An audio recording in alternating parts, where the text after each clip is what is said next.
For 10 brutal years, the Greek army had been locked in a deadly siege of Troy, walls unbroken, hopes fading. Among the warriors, Achilles stood unmatched, fierce, nearly invincible. His rage on the battlefield was legendary, but even the greatest hero grew tired of endless bloodshed. Victory remained just out of reach. One night, Achilles found himself walking the shores under a star-streaked sky. The waves whispered secrets, the moon hung low. Patroclus, his closest friend, walked beside him. The silence between them was heavy with unsaid fears. "Will this war ever end?" Patroclus finally asked. Achilles stared into the dark sea. "It must, but the gods play cruel games. No one escapes unscathed. They knew the price of glory. Fate had always been cruel to those who sought it." Back at camp, whispers of a new plan stirred hope.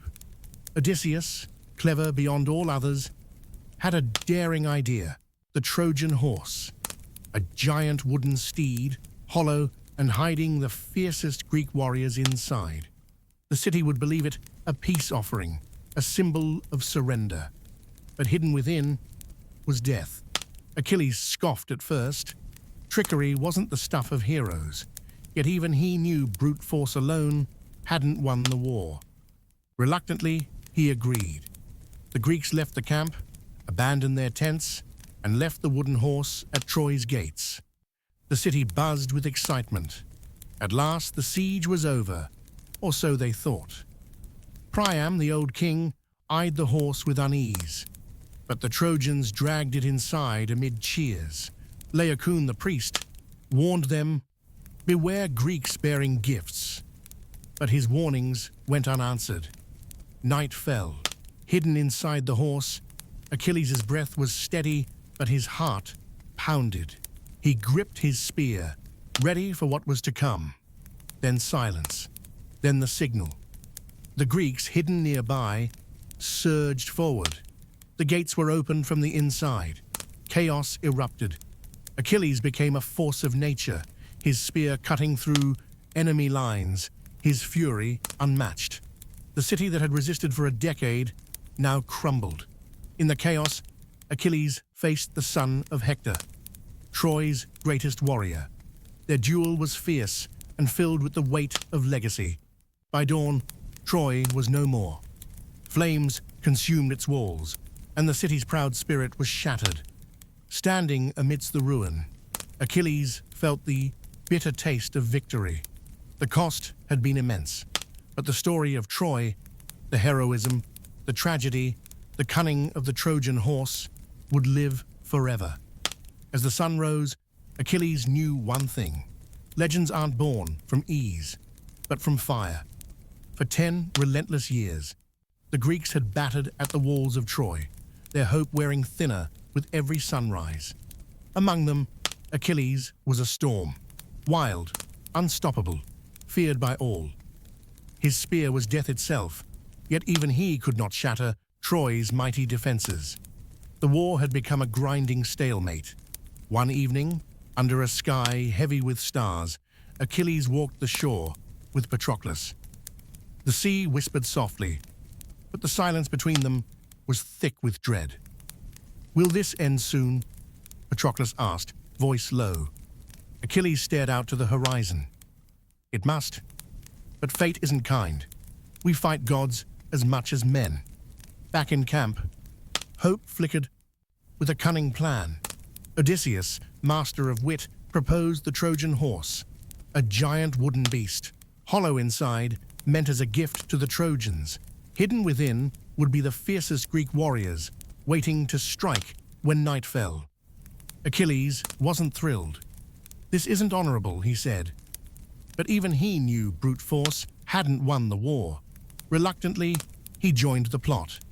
The Greeks built the massive horse in secret, each plank hammered with silent determination.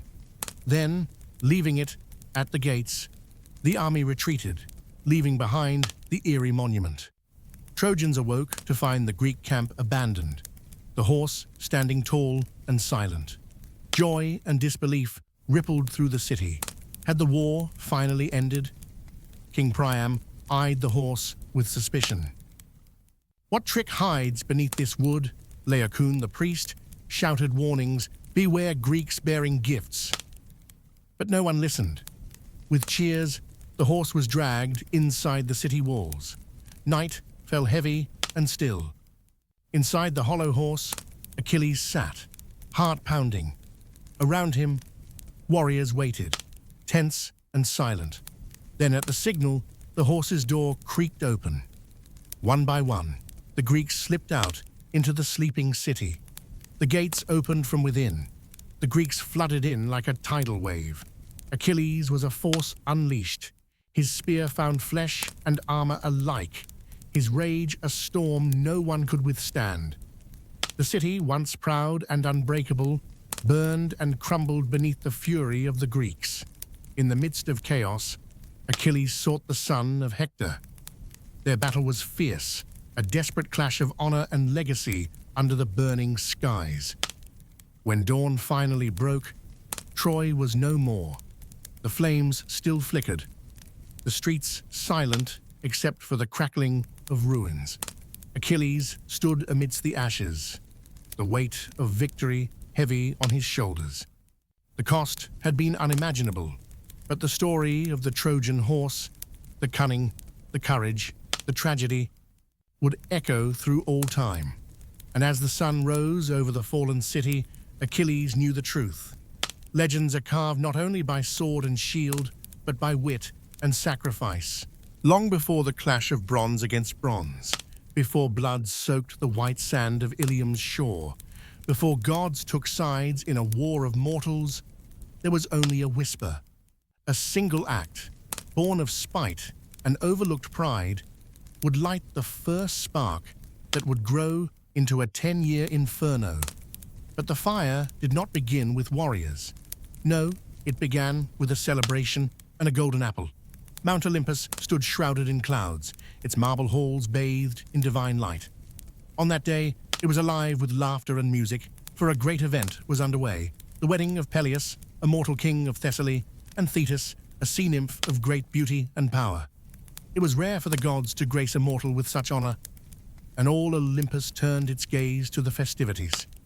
The gods reclined on cushions woven from starlight, ambrosia flowed like rivers, and music spun golden threads through the air. All the Olympians were present. Zeus, the thunderer, king of the gods. Hera, his proud and watchful queen. Wise Athena, whose grey eyes missed nothing. And Aphrodite, goddess of love and desire, radiant and alluring. Even Hades emerged from his shadowed realm to bear witness to the union. The fates wove quietly in the corner, their needles pausing just for a moment. Yet among all the glory and splendor, one goddess had been deliberately left out. Eris, goddess of strife. She was not welcome. Wherever she went, chaos followed. No one wanted her at a wedding, least of all one meant to symbolize peace between gods and mortals. But Eris did not accept exclusion lightly. She came, not in splendor, but as a whisper of wind, her laughter woven into the rustle of leaves. She did not make a scene. She needed no tantrum. Instead, she delivered a gift, with slender fingers and a smirk born of centuries of mischief. Eris cast a golden apple into the center of the feast. No ordinary fruit. This apple shimmered with divine light, its surface flawless. And on it, carved in delicate celestial script, were 3 words: to the fairest. Silence fell like a blade. The gods turned. Hera narrowed her eyes. Athena tilted her head. Aphrodite smiled knowingly. All 3 reached for the apple. Each goddess was proud, powerful, and beautiful. Each believed herself the fairest, and none would yield. Voices rose. The laughter that had filled Olympus curdled into bitter murmurs. The wedding's harmony shattered like crystal. Zeus, wary of the fire brewing between the 3 formidable goddesses, knew better than to take a side. Even the king of gods, for all his thunder and judgment, feared the wrath of scorned divinity. He made a decision, that would change the course of history. "Let a mortal judge," he declared. "Let Paris of Troy decide." Paris was no ordinary mortal. Born to King Priam and Queen Hecuba of Troy, he had been cast away as a babe after a dark prophecy foretold he would bring ruin to the city. A servant, too kind to kill a child, left him on Mount Ida, where he was raised by shepherds. Unaware of his true lineage, Paris grew into a young man of startling beauty, wit, and grace. He lived simply, tending flocks, playing the lyre, dreaming of distant lands. The gods found him one morning, while the mist still clung to the hills and dew kissed the grass. Hera, Athena, and Aphrodite stood before him in mortal guise, yet even in disguise, their presence commanded awe. Paris fell to his knees. The goddesses explained the task. He would choose the fairest among them and award the golden apple. But beauty alone would not win him. The goddesses, divine but deeply flawed, turned to bribes. Hera stepped forward first, regal and severe. "Choose me," she said, "and I shall make you lord of all men. Kings will bow to you. Empires will rise beneath your rule. Power beyond imagining will be yours." Athena followed, clad in armor, her eyes alight with cunning. "Choose me," she offered, "and I shall grant you the mind of a sage and the prowess of a god in battle. No warrior will surpass you, no strategy will best you." Then came Aphrodite, fragrant as spring, her voice a caress. She did not speak of power or wisdom. She leaned in close, her eyes soft and knowing. "Choose me," she whispered, "and I will give you love. Not just any love, but the love of the most beautiful woman in the world." Paris's breath caught. Love, sweet, elusive, and irresistible, wrapped around his heart like ivy. He knew nothing of Helen, the promised prize, but the longing in Aphrodite's voice stirred something deep within him. He saw not just desire, but destiny. He reached out, and the apple touched her fingers. Aphrodite's laughter rang like silver chimes. Hera's face turned stormy. Athena narrowed her eyes in silence, and Eris, watching unseen from the shadows of the mountain, smiled. Her work was done. Far across the sea, in Sparta, Queen Helen walked through marble halls, unaware that her fate had just been sealed. But the gods knew. The fates resumed their weaving, and the first thread of Troy's unraveling was laid upon the loom. Paris had chosen love over power, over wisdom. But love, especially love, promised by gods, comes with a cost. The days after the judgment passed in silence for Paris, but the gods prepared. Aphrodite kept her promise. With her guidance, Paris was summoned to Troy, restored to his family, and declared prince. King Priam, aged and weary, welcomed the long-lost son. But not all were pleased. Hector, Paris's elder brother, saw the hand of the gods and frowned. A prince raised in fields, gifted with charm and prophecy. The gods played games, and Hector did not enjoy being a pawn.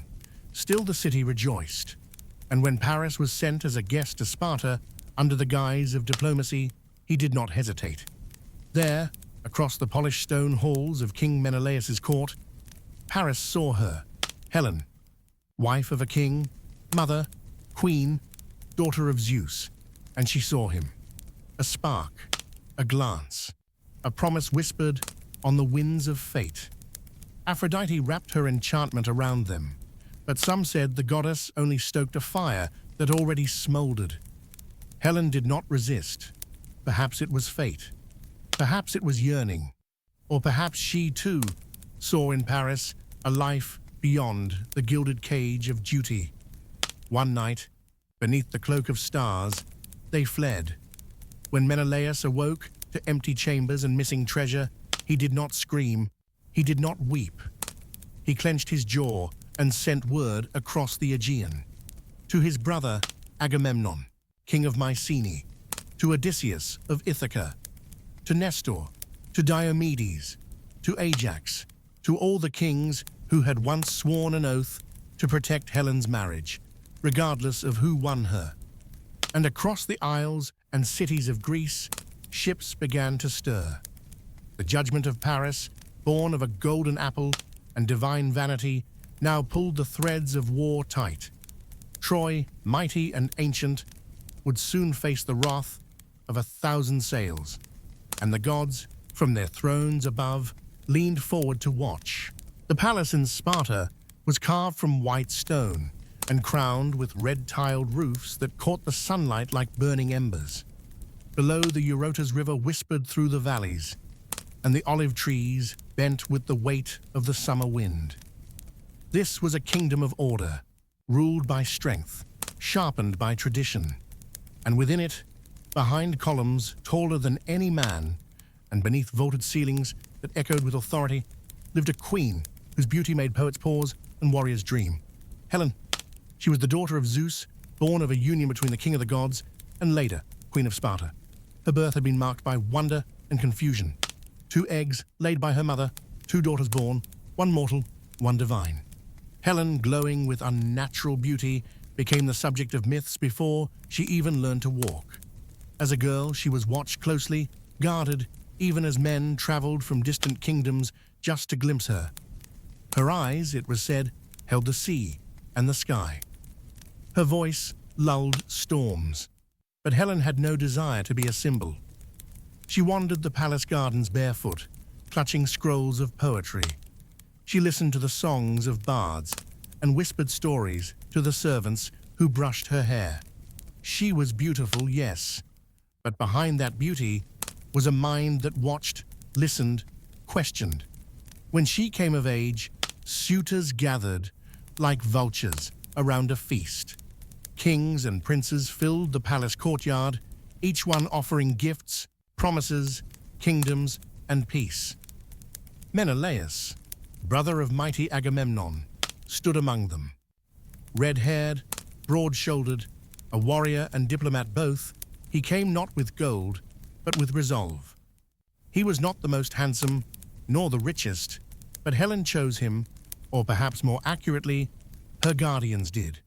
And Menelaus, wise in his own way, proposed a solution to avoid bloodshed. He made all suitors swear an oath. No matter who won Helen's hand, all others would defend her marriage for life.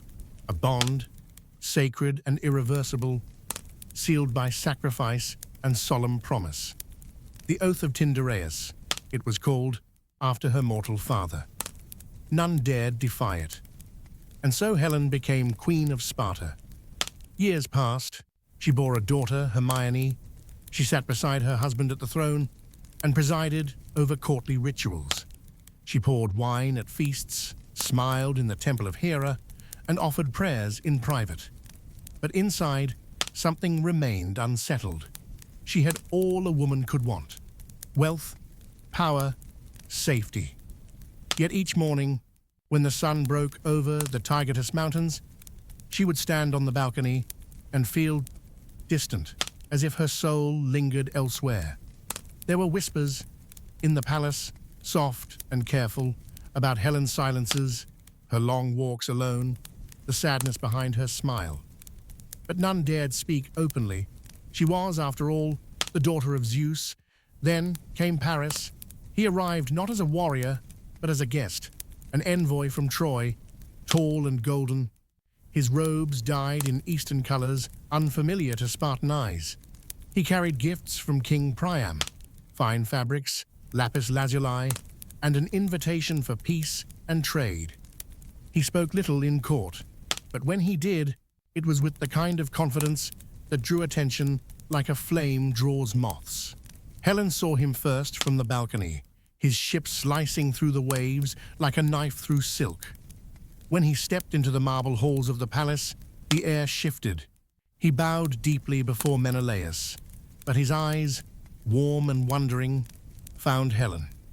He said nothing, neither did she, but something ancient and terrible stirred between them, something Aphrodite had promised and something perhaps neither of them truly understood.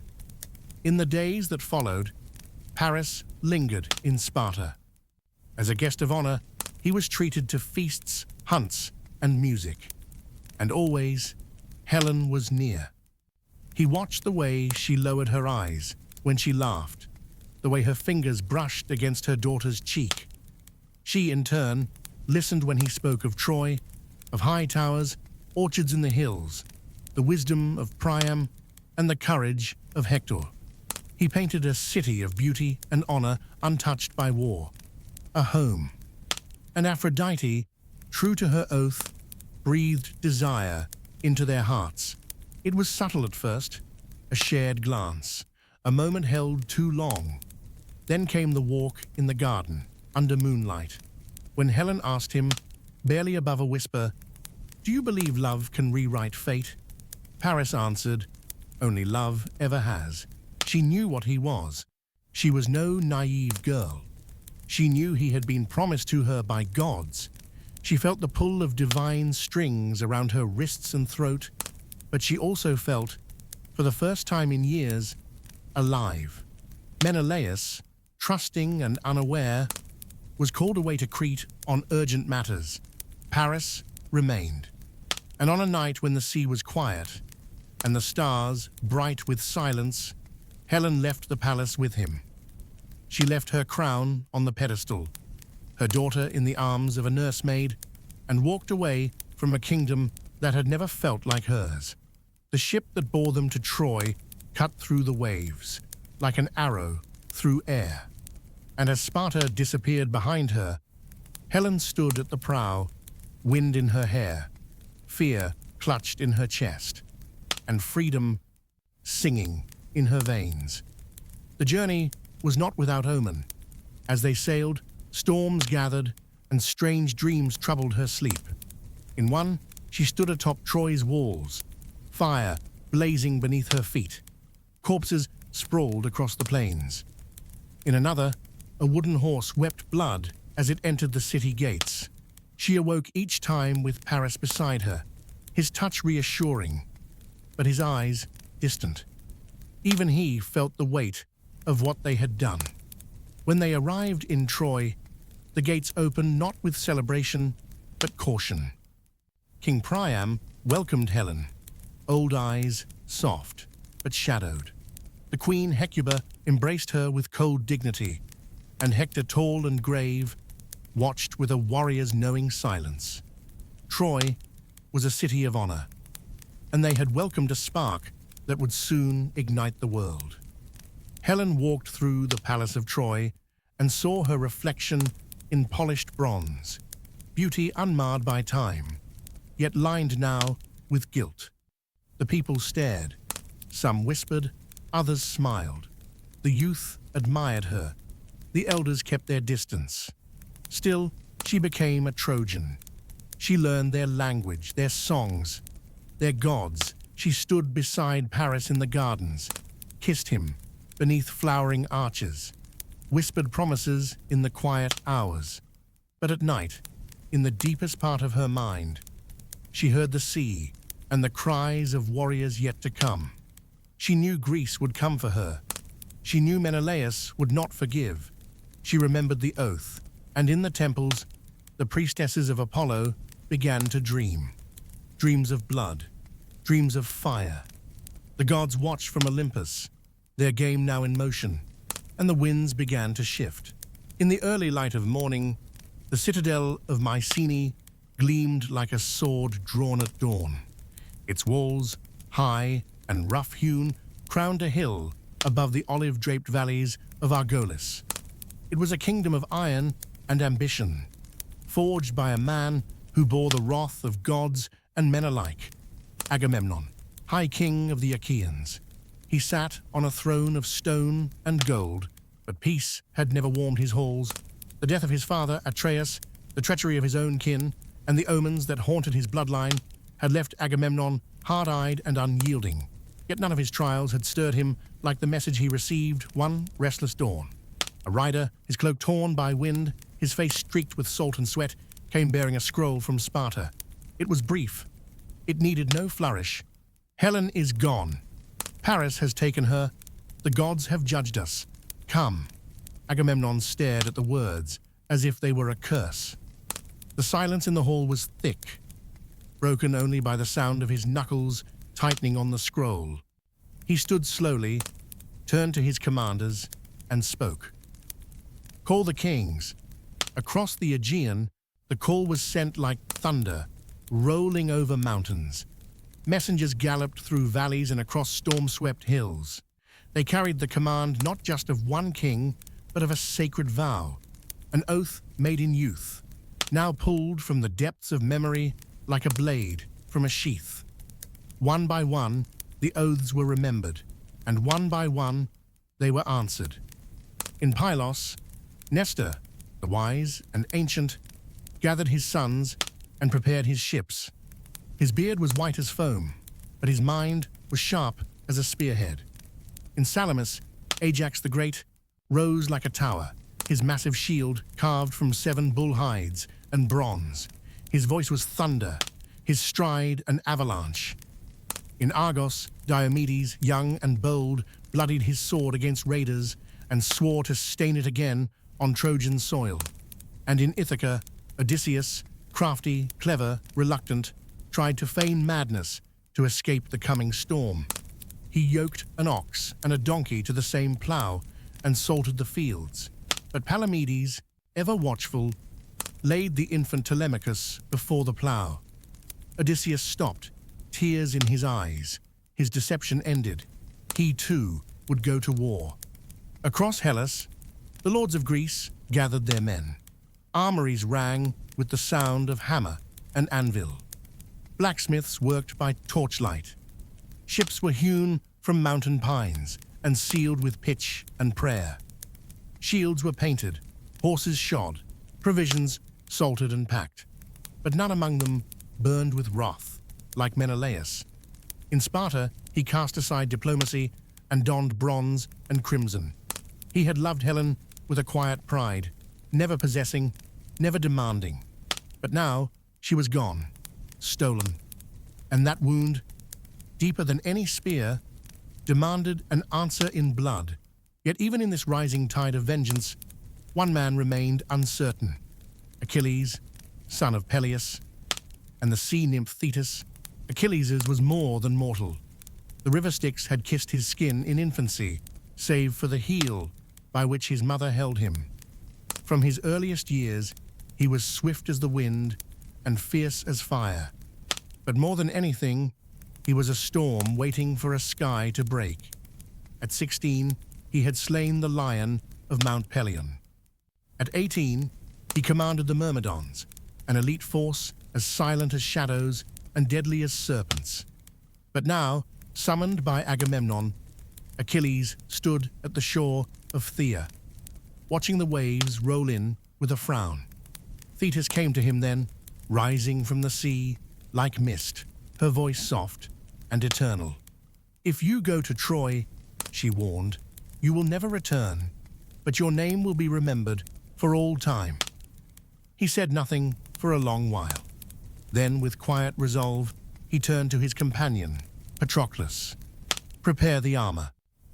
At Aulis, the ships gathered, a forest of masts, 1,000 sails, like the wings of a great seabird ready to take flight. The beach teemed with warriors, some clad in gleaming bronze, others in simple leather, but all hungry for vengeance, for glory, for the songs that would be sung when Troy fell. Agamemnon stood at the shore and surveyed his army, over 100,000 men, 100 kings and commanders. Never before had such a force been summoned by mortal hands. But the gods, ever fickle, were not yet satisfied. For days, the wind refused to blow. The sea remained still, like a pond under a spell. The ships did not move.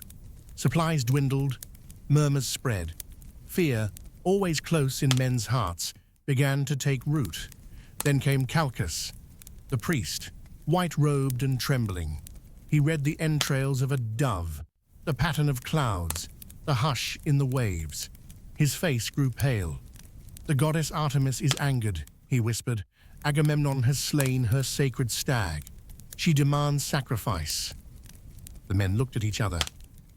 "What sacrifice?" Agamemnon asked, though he already feared the answer.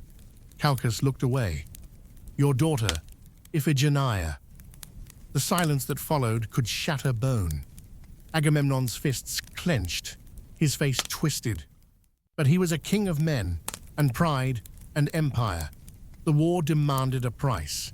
And so he summoned Clytemnestra and Iphigenia to Aulis under the false promise of marriage to Achilles. The girl came, smiling, dressed in white. She kissed her father's cheek and asked nothing.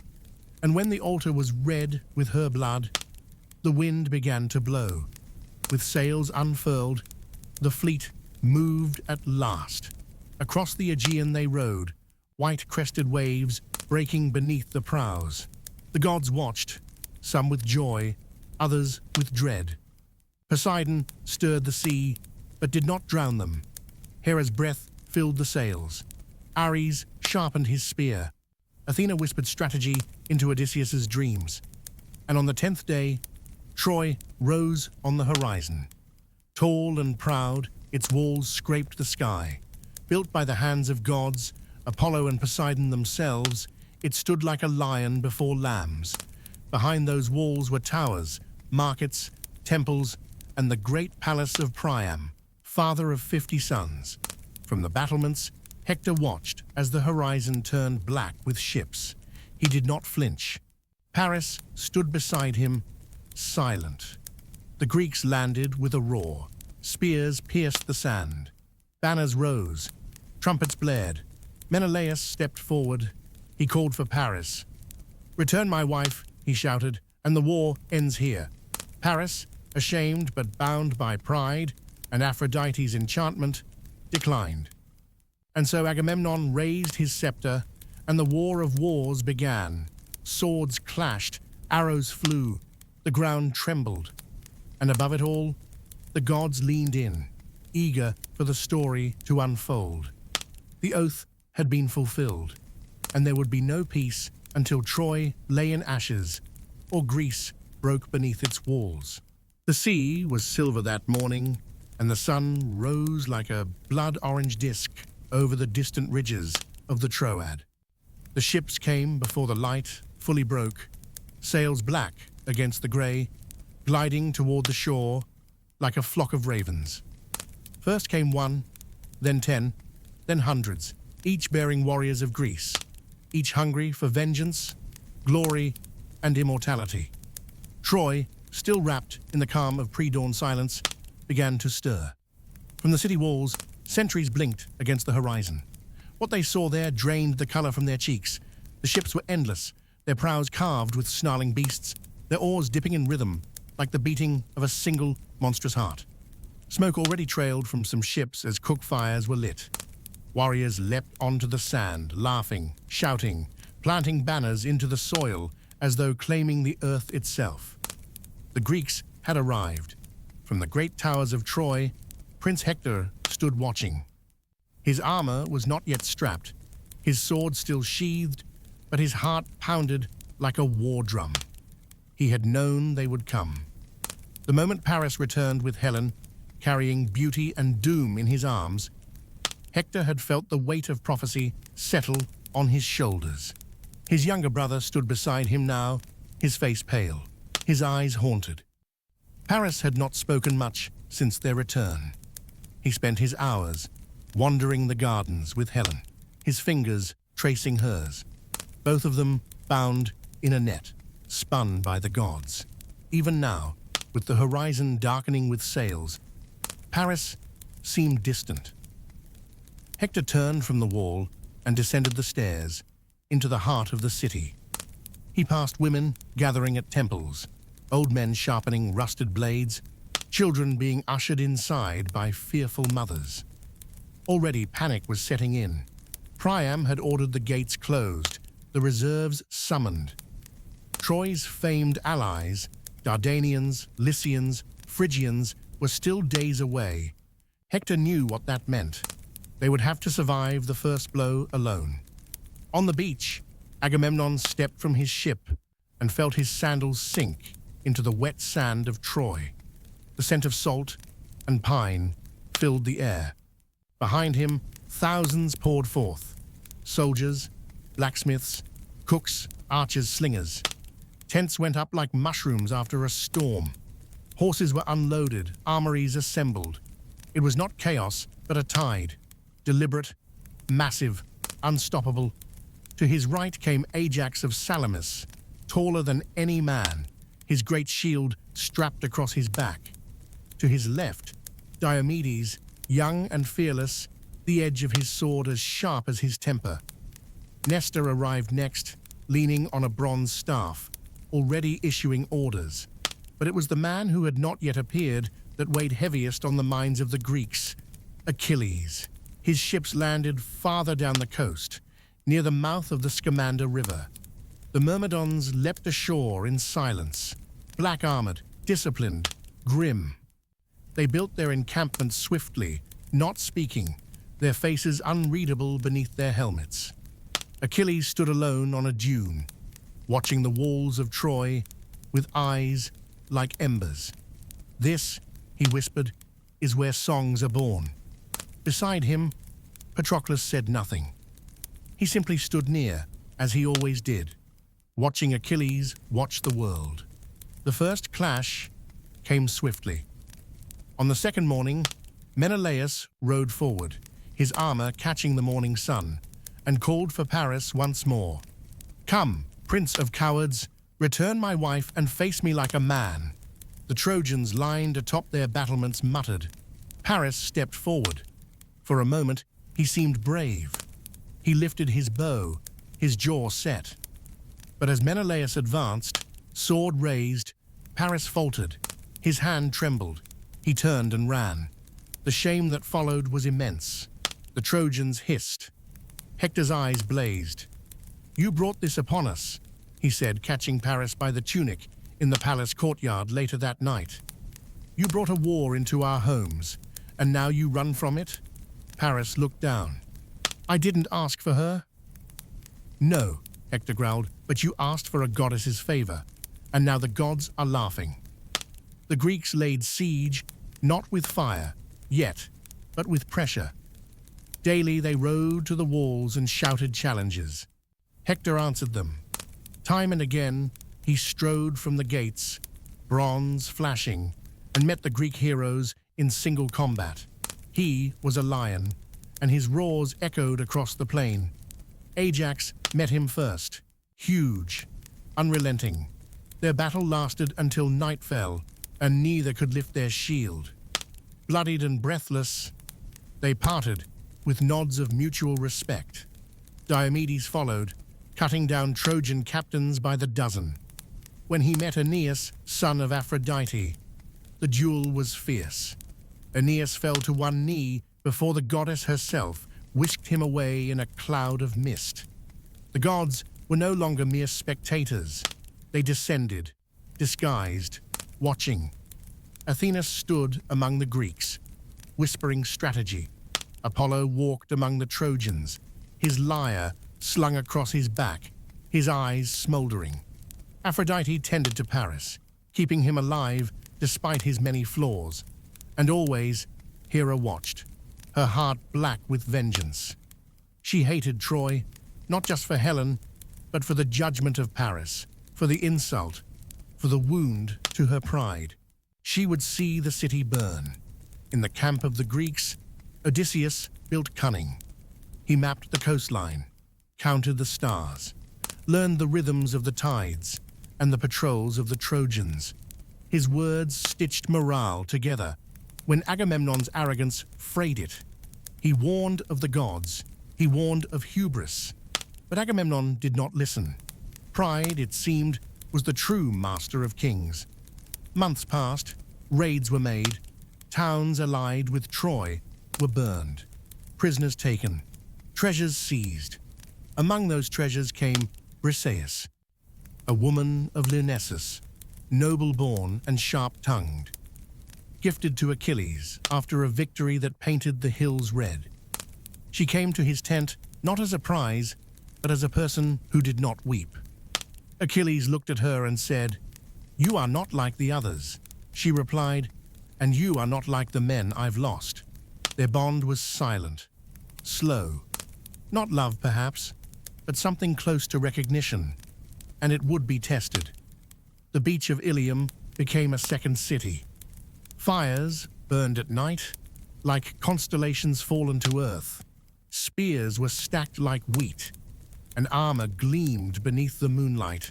But the heart of the war had not yet begun. The Greeks had not yet broken Troy's gates. The Trojans had not yet stormed the ships. And Achilles had not yet unleashed his wrath. But everyone on both sides could feel it. The earth was waiting. The gods were tense, and the walls of Troy, high and ancient, cast long shadows on the sand. Back in the city, Helen walked the palace halls with quiet grace. She wore Trojan silks now, her hair braided in Eastern fashion. The people stared still, but their eyes had softened. From curiosity to awe, from awe to bitterness, and from bitterness to reluctant acceptance. She knew she was both blessing and curse. She missed her daughter. She missed her sister. But she could not undo what had been done. One morning, Hector passed her in the colonnade. He stopped, his brow furrowed. "Do you think this will end well?" he asked. Helen looked out toward the sea, where Greek ships still lined the coast like a wall of knives. "No," she said, "but I think it will end." And in her voice was the weary truth of a woman who had been promised by gods and claimed by men, but never once asked what she wanted. And so the siege of Troy began not with fire, but with waiting, a war of attrition, of skirmishes and single duels. The walls held, the Greeks endured, and the gods played on. But beneath it all, beneath the cries and the clash and the clamor, destiny moved like a serpent in the dark. It would not be long before it struck.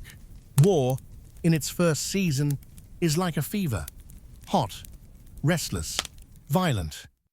But as the years stretch on, it becomes something colder, heavier, not fire, but stone. A weight carried every day by those too stubborn or too bound by duty to drop it. So it was on the plains before Troy, where the Greeks and Trojans, bound by oaths, pride, and the whims of the gods, fought not for weeks or months, but for years. 10 years. 10 years of blood and bronze. 10 years of sand, soaked with sweat and silence thick as winter fog. 10 years of sons, buried beneath foreign soil, and mothers whispering to ghosts. It was no longer a war, it was a world. The Greek camp, once a scattered gathering of ships and tents, had grown into a permanent city of war. Blackened cook fires marked the rhythm of their days.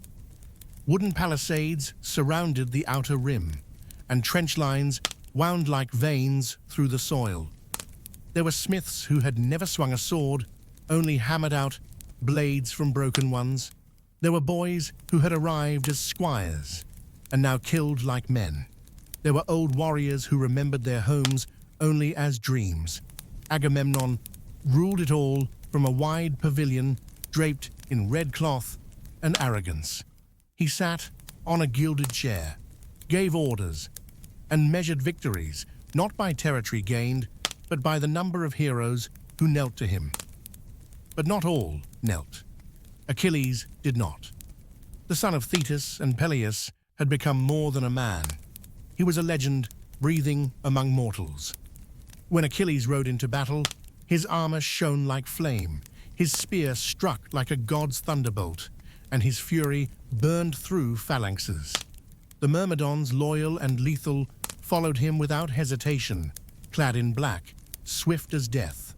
But Achilles fought for glory, not politics, and that difference would crack the fragile unity of the Greek host.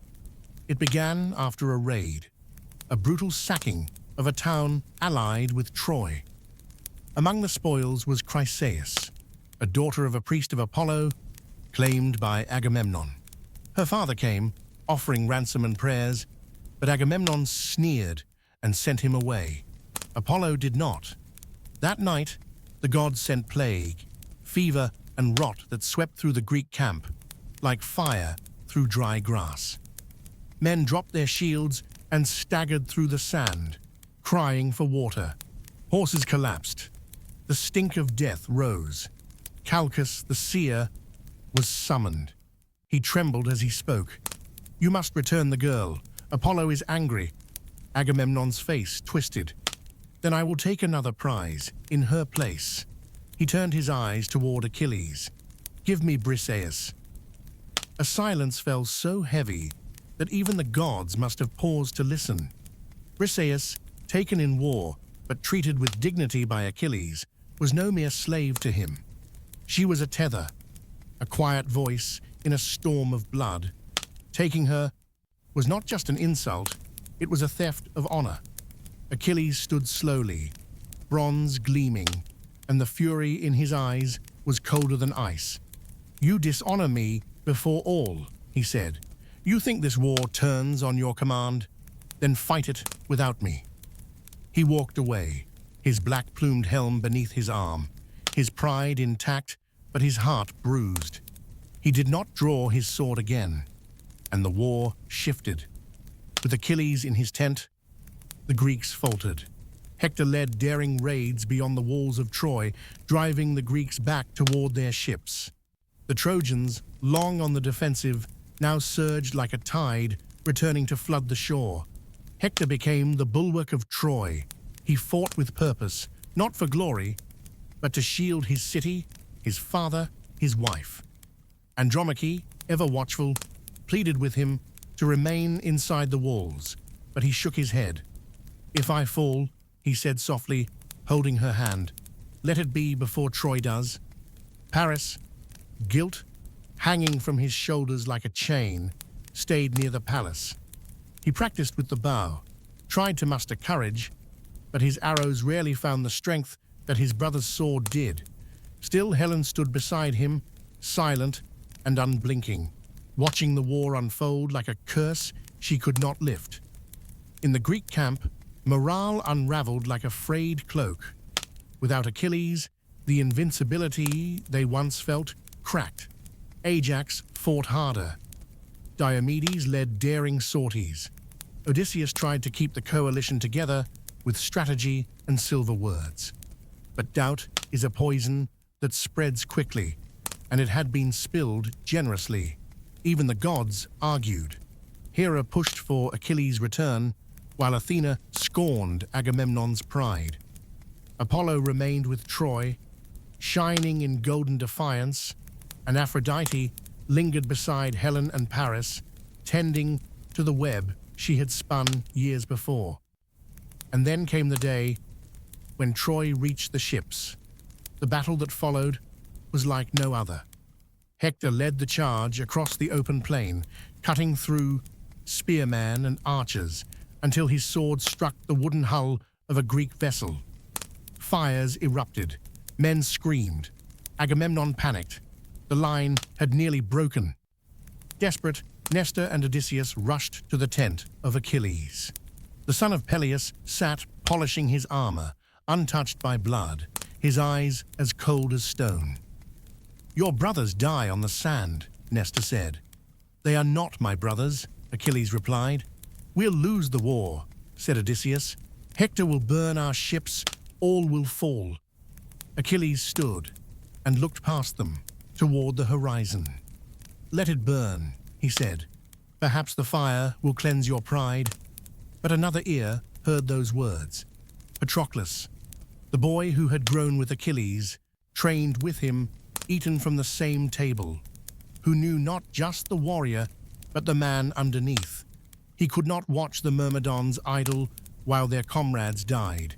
He begged Achilles, "Lend me your armor, let me lead them. They will think I am you. The Trojans will fall back." Achilles stared at him long and hard. The silence stretched like a bowstring. "Do not chase them to the gates," Achilles whispered. "Strike hard, save them, but do not seek glory." Patroclus nodded. and he did not obey. Clad in Achilles' bronze, Patroclus led the Myrmidons like a god reborn. The Trojans staggered at the sight. Some screamed his name, others fled. The tide turned in minutes, but victory can blind a man as surely as pride. Patroclus pushed on, too far, too fast. He struck down warrior after warrior. His blade flashed beneath the walls of Troy, and there, beneath the towering gates, Hector found him. They met not as strangers, but as men, both carrying too much. Steel clanged, dust rose, and when it fell, Patroclus lay still. Hector pulled the helmet from the corpse. "It is not Achilles," he said softly, "but I have killed his heart." When Achilles learned the truth, he did not speak. He did not weep. He did not eat or sleep. He sat in silence, as if the world had ended. Thetis came to him from the sea. She brought new armor, forged by Hephaestus himself. Breastplate, greaves, shield carved with the history of mankind. Achilles rose and took it. He wept only once, when he kissed Patroclus's lifeless forehead. Then he stood, and the wrath of Achilles, long dormant, shook the heavens. The morning after Patroclus fell, the camp of the Greeks was silent. The usual clatter of armor, the bark of orders, the stamping of horses, gone. Even the sea seemed hushed, its waves slow and reverent, as if nature itself held its breath. In the heart of the camp, inside a black-draped tent that had once housed laughter, music and stories whispered in twilight, Achilles sat beside the body of his dearest companion. He had not moved. All night he had stayed there, his fingers resting on the still chest of Patroclus, as though by sheer will he could summon the breath back into it. But death had stolen more than breath. It had taken light, voice, and soul. Now, only silence remained. Achilles had known loss. He had seen comrades fall. But this was different. Patroclus had been more than friend, more than brother. He was the other half of Achilles' soul, the one who calmed his rages, who understood the storm inside him, who reminded him he was not just a weapon, but a man. And now he was gone, slain not by the gods, not by fate, but by Hector. And so, for the first time in years, Achilles stood, not for honor, not for glory, but for vengeance. The shield, forged by Hephaestus, gleamed like a small sun. Its face was etched with the story of the world. The sky above, the sea below, the cities of men, peace and war, harvest and famine. A universe carved into bronze. Thetis, eyes filled with grief, fastened the greaves upon her son's legs. She placed the helmet upon his head, its plume dark and fierce. She did not speak. Her tears had already been spent beneath the waves. Achilles walked from his tent, and the camp parted like a sea before him. Men who had once envied or feared him now watched with reverence. He no longer looked like a warrior. He looked like judgment incarnate. Agamemnon approached with caution. "You return?" Achilles did not look at him. "Keep your gold, keep your apologies. I return for Patroclus, nothing else." Then he turned to the Myrmidons, who waited with bated breath. "We do not fight for kings. We do not fight for plunder. We fight for him." He pointed to the shrouded body behind him. "Today, we bury sorrow in blood." The Greeks surged once more. With Achilles at their head, they were not an army, they were a storm. He wore no fear. He cut through Trojan lines as if they were wheat. His spear shattered shields. His sword found throats and hearts with terrifying precision. The river Scamander ran red with bodies. He sought one man, only one, Hector. In the city, Hector stood upon the walls, watching the dust rise and the bodies fall. He had known this would come, even as he drove his sword into Patroclus's chest. He had felt the weight of what he had done. He had not feared death before, but now, a shadow darker than any he had known crept across his soul. Andromache came to him, clutching their child, Astyanax. Her eyes were rimmed with tears. "Stay behind the walls," she begged. "You've done enough. Live. For me. For him." Hector looked at his son, the chubby cheeks, the fingers clutching his mother's tunic. He imagined a future. The boy grown, strong, wise. A king of peace, not war. But that future had already died with Patroclus. "I must go," he said. "If I do not, he will find others. He will kill more. Better he meet me than slaughter my people." He kissed her, held her one last time. Then he walked to the gates. The two met at dusk, when the sky burned orange and the wind carried ash from the distant pyres. Hector stood in full armor, his face calm, his hands steady. Achilles approached, bronze flashing, his eyes like polished obsidian. No mercy, no warmth. "Return the body of Patroclus," he demanded. "I would have," Hector said, "but the gods made it, so I could not." Achilles raised his spear. "There are no gods here." Hector nodded once. "Then let this end." They circled each other, slow at first, testing. Then came the clash. Spear on shield, blade on helm, fists and knees and roars that echoed through the plains. Hector was no coward. He struck with all the skill of a seasoned warrior, the desperation of a father, the purpose of a prince. But Achilles was no man. He was vengeance given form.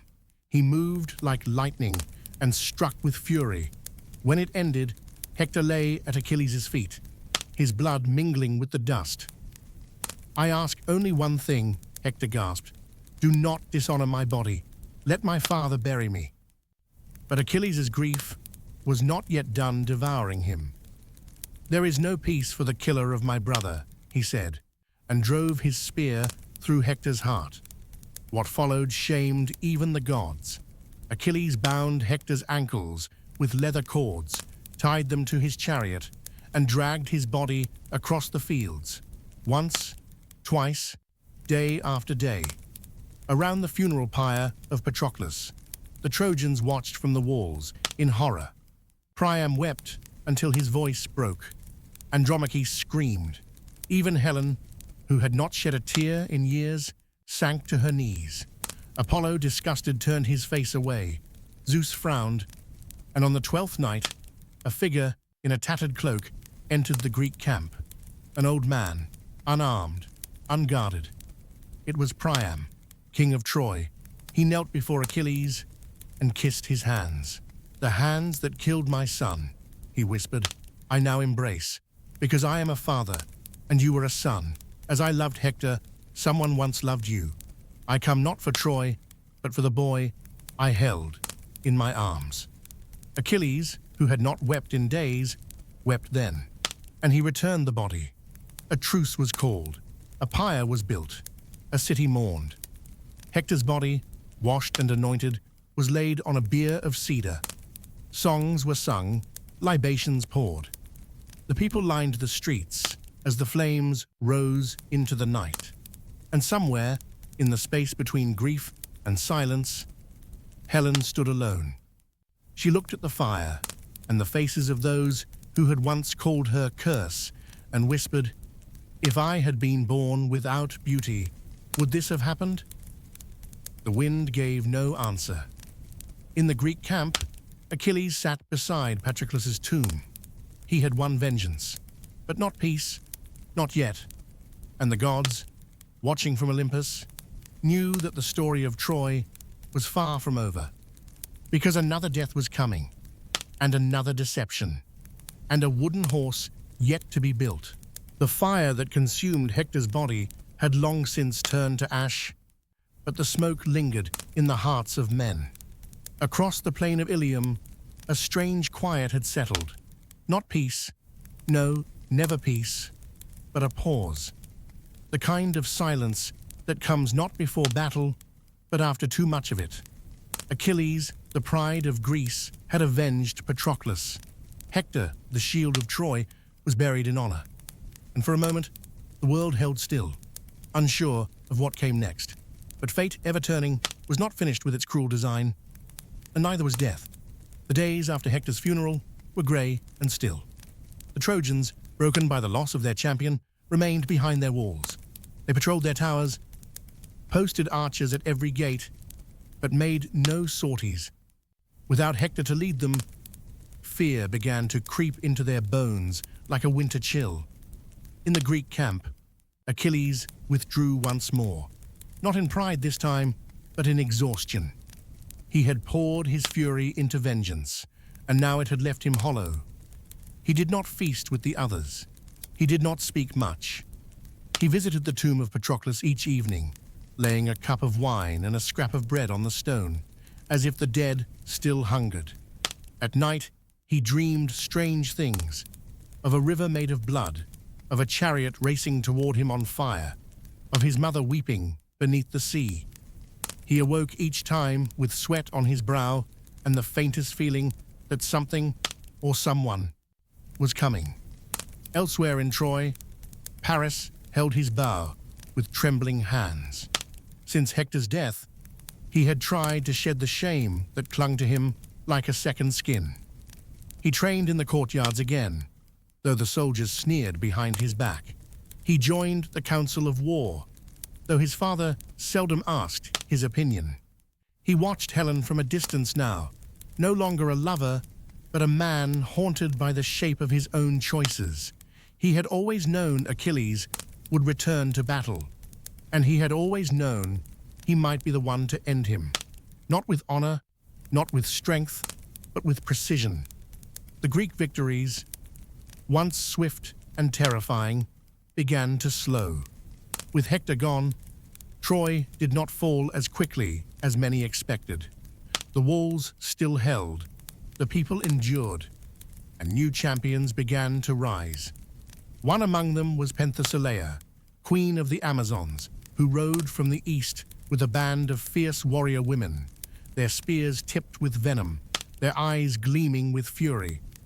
She had come not for gold or treaties, but for glory, and to cleanse the grief of having accidentally killed her own sister in battle.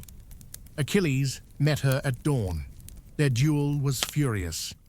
She moved with the grace of a dancer, the fury of a storm. He, battered but unmatched, countered every blow.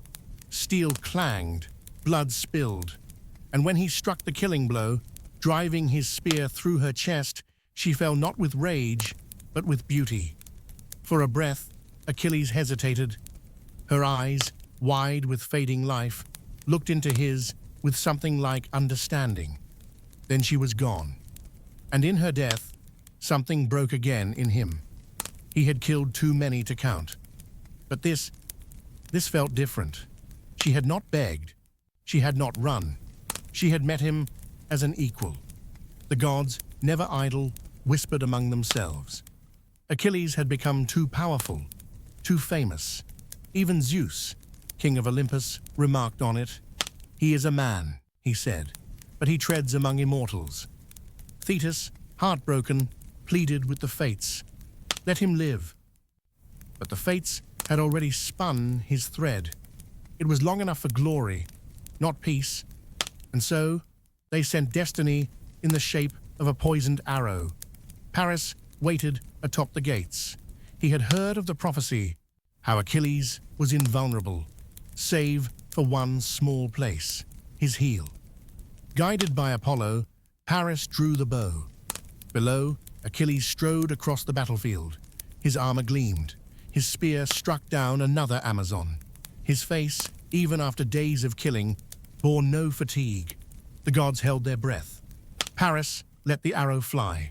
It sang through the air, silent, sharp, swift, and it found its mark. Achilles staggered. At first, no one understood. He looked down, confused, then reached for his ankle. Blood ran from it in a thin, dark stream. He fell to one knee, then both. The Myrmidons screamed. The Greeks charged toward him, but it was too late. The greatest warrior of the age, the son of a goddess, the breaker of men, fell to the earth, not from sword nor spear, but from a single arrow in the one place no armor could reach. The wailing in the Greek camp lasted for days. Patroclus had died. Now Achilles had followed. The two were burned together, their ashes mixed, their tombs side by side. A golden urn held their remains, carved with the image of two stars entwined. The Greeks had lost more than a champion. They had lost hope. Men whispered, "Should we return home?" Others said, "The gods are no longer with us." But one man would not accept that. Odysseus. He stood before the fires and said, "Achilles is dead, but Troy still stands, and so we fight." In the halls of Troy, Paris said nothing. His hand, the one that had held the bow, trembled at night. Helen avoided him, and the people, instead of cheering, looked at him with unease. He had killed the great Achilles, but not as a warrior, not with courage, with cunning. Perhaps it was victory. Perhaps it was betrayal. In either case, he had sealed his fate. The war pressed on, as if Achilles' death had changed nothing. But everything had changed. A prophecy, once hidden, was revealed. The Greeks could not take Troy unless they brought Achilles' son to the field, Neoptolemus, and so Odysseus sailed to Scyros, where the boy had been raised in secret. He returned with a young man whose eyes burned like his father's, whose sword struck with inherited fury. Neoptolemus came, and the tide began to turn again, and with him another secret weapon arrived, Philoctetes, the archer who held the bow of Heracles, a weapon fated to end the war. The Greeks laid waste to Troy's allies. City after city fell. The Trojan lines bent. Their food dwindled. Their hearts grew weary. Still the walls held. But Odysseus had a plan. The hero of Ithaca walked the shore one night, the wind cold, the stars distant. He thought of everything that had been lost, and everything that must yet be done. He looked toward the city, now dim behind its mighty ramparts. Then, smiling to himself, he whispered, "If force cannot bring down a wall," he paused, "then perhaps a gift can." The gods had watched men wage war for 10 years, watched them bleed and burn, love and kill, curse and pray.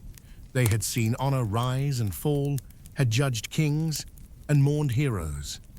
Now, as the 10th summer of the siege ripened, Olympus leaned in close, for the end was near, and it would not come by strength of sword, but by the sharpness of a mind.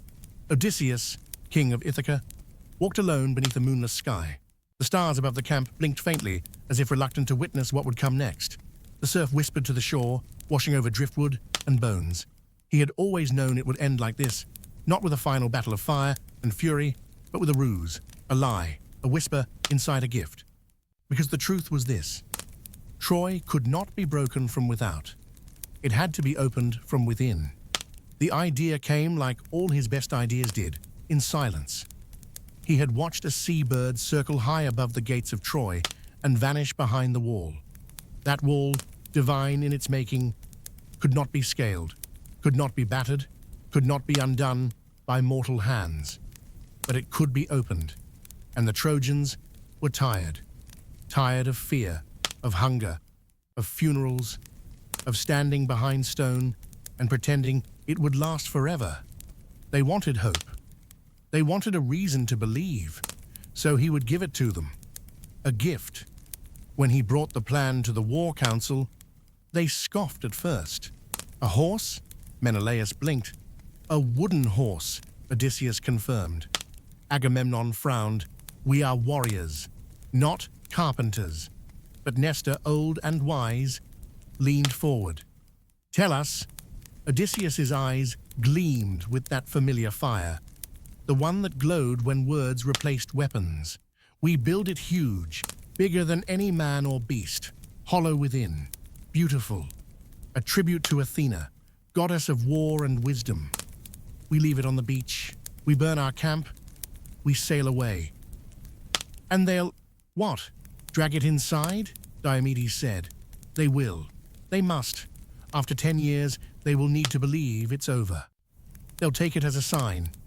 And inside, hidden in its belly, we'll be waiting. Silence followed. Then Agamemnon exhaled. Then let it be built. The work began in secret. While the Trojans slept, while scouts watched empty waters, the Greeks felled trees from Mount Ida. Dozens of shipwrights and carpenters toiled in silence. Their hammers were muffled with cloth, their saws dulled to avoid screams of splitting wood. Epeius, master builder, led the construction. Under Odysseus's direction, they fashioned a massive stallion, its head high as a tower, its flanks wide and muscular, its legs thick enough to support stone. The grain of the wood was polished to shine beneath the sun. Golden plates were fixed to its chest, sacred symbols etched into its hide. It looked not like a weapon, but a monument, a divine offering. Inside, a hidden chamber, dark, narrow, scented with pitch and pine. Room for perhaps 30 men, cramped but enough. Odysseus chose the warriors himself: Diomedes, Menelaus, Thoas, Anticlus, and others seasoned by fire. At the last, he chose himself as well.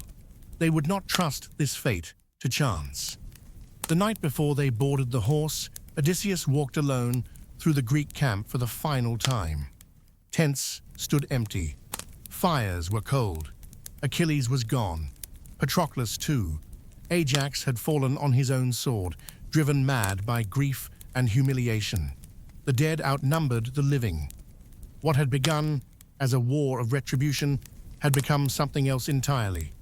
A story too long, too bloody, too tangled to end cleanly. But end it would. And this horse would be the blade that cut the knot. At dawn, they finished. The horse stood on the beach, like a beast of legend. Its face was serene, its mane carved with care. Along its belly, a panel was fastened shut, almost invisible to the eye. The Greek camp was burned, tents reduced to ash, food stores set ablaze.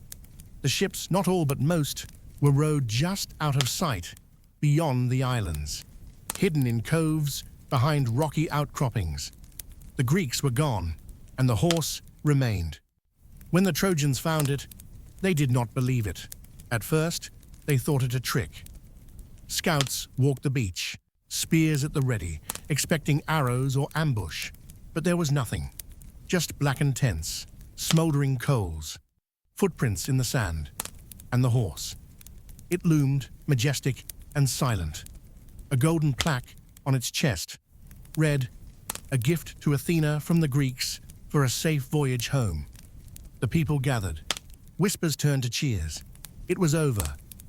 That afternoon, the gates of Troy opened for the first time in years. Children laughed in the sunlight. Women embraced returning patrols. Old men wept. And behind them, warriors with tired eyes leaned on their spears and dared to believe. Laocoon, the priest of Poseidon, stood on the wall and watched the horse with a scowl. "We must not take it in," he shouted to the crowd. "It is a trick." But his voice was swallowed by jubilation. He approached the horse, spear in hand. "We burn it." But before he could strike it, the sea roared. From the surf came two great serpents, red and green, each the width of a tree trunk. They writhed across the sand, eyes blazing, tongues hissing. They struck Laocoon and his sons as he stood before the altar. Crushed them, crushed the protest. The crowd gasped. Tears followed. And then came Sinon, the lone Greek left behind. Young, bruised, trembling, he ran toward the Trojans, hands raised. They seized him. Priam ordered he be brought forth.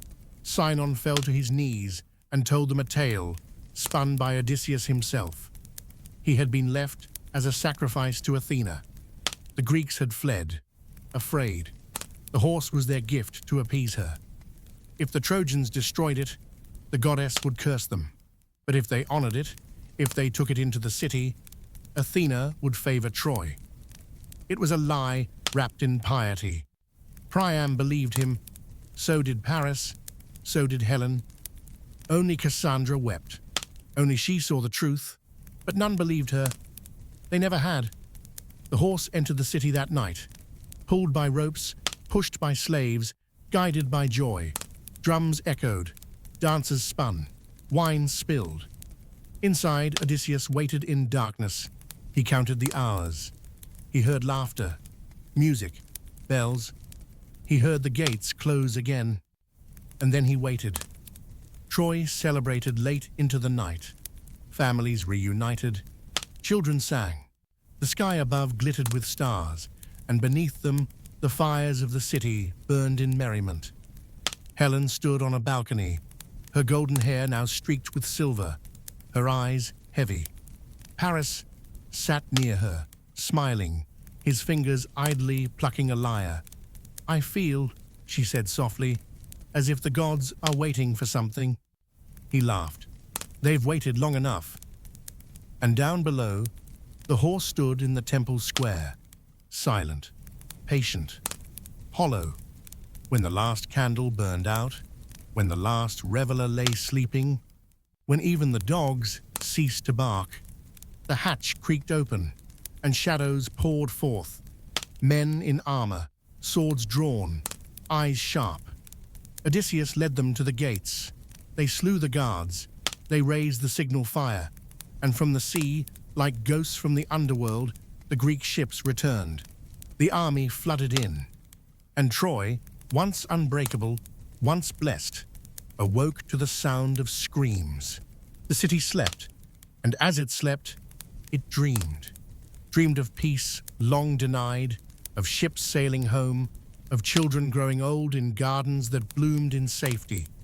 Troy, battered but unbeaten, had opened its gates and for one night allowed itself to believe in a future.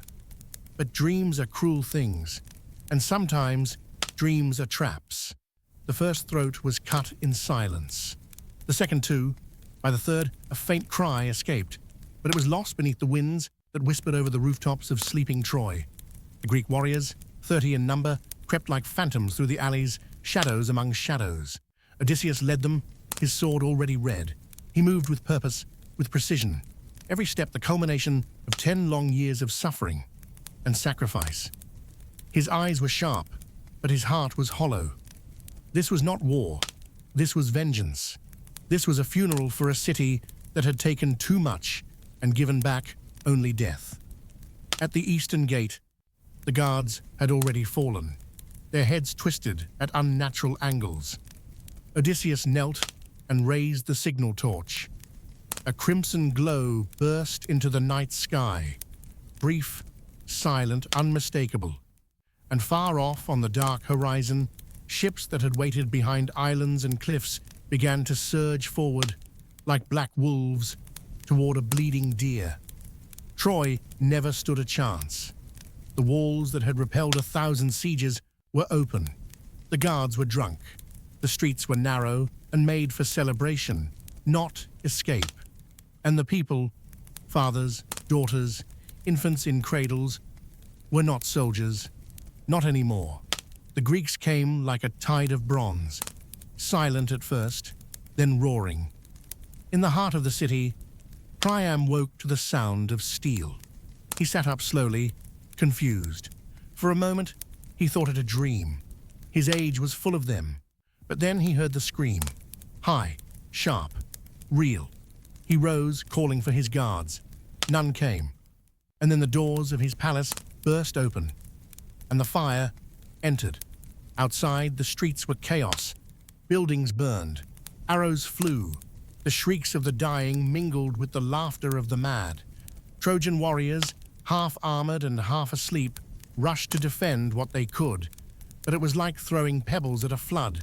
Neoptolemus, the son of Achilles, led the charge through the western quarter.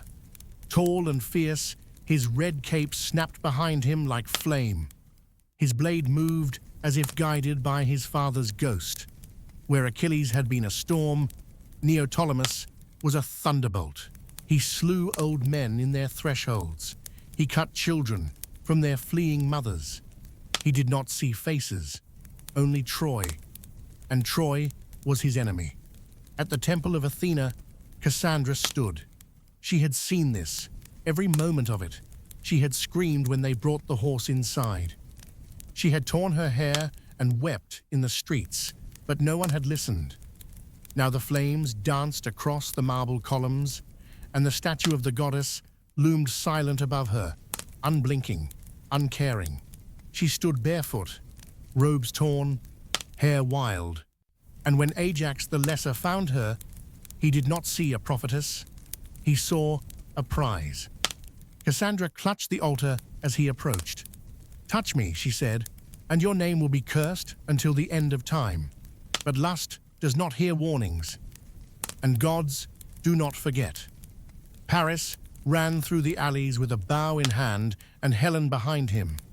The palace had been breached. The screams of his father's guards still echoed in his ears. He had fired arrows until he ran out, until his arms bled from drawing the string. But now there was only flight. Helen said nothing. Her face was ash-streaked, her eyes empty. She no longer feared the Greeks. She feared what she would see in the mirror tomorrow, if she survived. They turned a corner and found Menelaus. He stood alone, sword in hand, helmet tucked beneath his arm. His eyes found Helen's, and everything fell still. In the palace, Priam fled through the halls, his robe dragging behind him like smoke. He found Hecuba and their youngest son, Polites, cowering behind a column. He embraced them both. "I will go to the altar," he whispered. "No Greek will shed blood there." He was wrong. Neoptolemus found them beneath the portico of Zeus. Polites tried to run. The Greek prince hurled a spear through his back. The boy fell at his father's feet. Priam cried out, not in fear, but in rage. He stood over his son's body, frail but defiant. "I kissed your father's hand once," he spat. "I fed him at my table." Neoptolemus's reply was a blade. Priam's blood flowed across the sacred steps. Zeus did not intervene. Elsewhere, Aeneas, son of Anchises, and Aphrodite, fought his way through the fires with his sword and his father's aged body on his back. He held his infant son, Ascanius, in one arm, a torch in the other.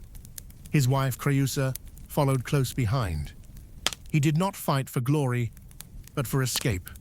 Not for victory, but for memory, for something to survive.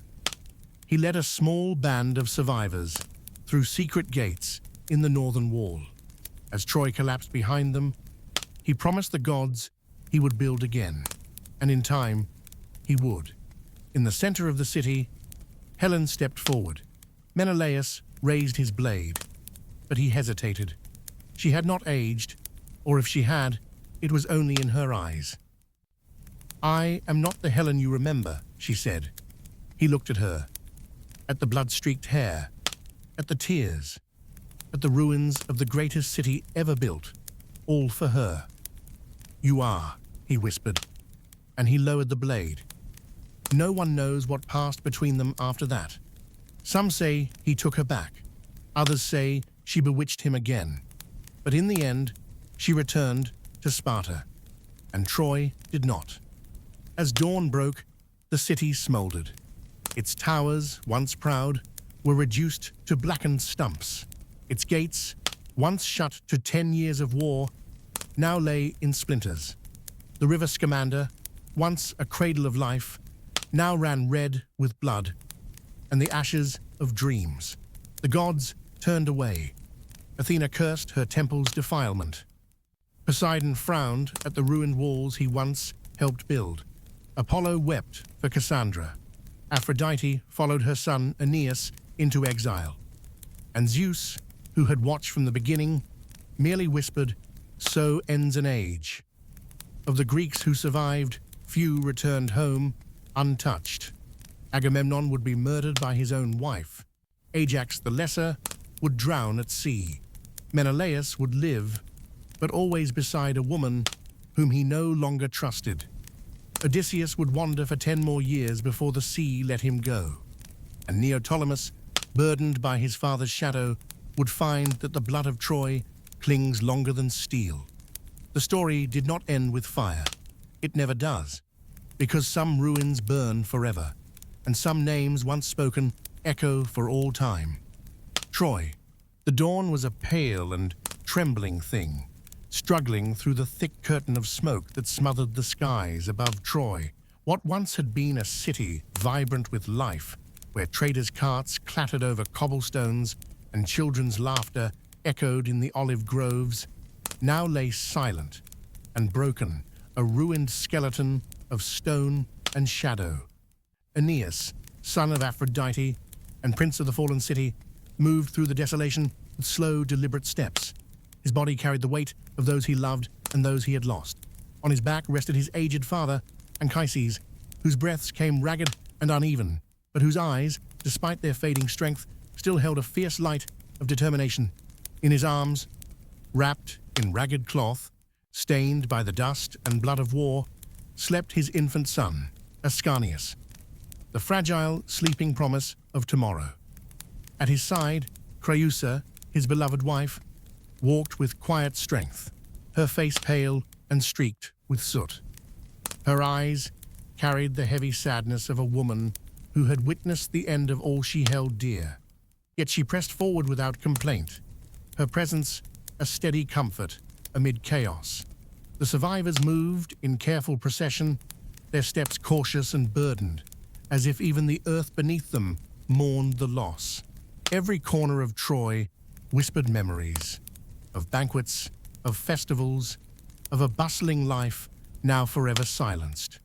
The air was thick with the acrid scent of burning wood and crushed stone, mingling with the metallic tang of blood. Occasionally, a moan or faint cry broke the oppressive quiet, a ghostly reminder of those who had suffered and yet still clung to life. Aeneas's heart clenched with every sound. Each breath was a reminder of what had been lost. His city, his home, was no more. The mighty walls that had defied the greatest armies now lay in splinters. The marketplace, where he had once bartered goods and laughed with friends, was nothing but a field of rubble and ash. As they made their way toward the northern gate, the traditional route of escape, Aeneas's eyes caught the broken figure of a young boy sprawled in the dust. His face was pale, his tiny hands clutching a shattered wooden sword. The boy's eyes were open but unseeing, staring blankly at the sky. Aeneas knelt beside him, a deep sorrow tightening his throat. He reached out a hand, brushing dirt from the boy's face, whispering a prayer for the lost souls of Troy, for the innocents stolen by war. Beside him, Creusa grasped his arm, her own eyes glistening with tears.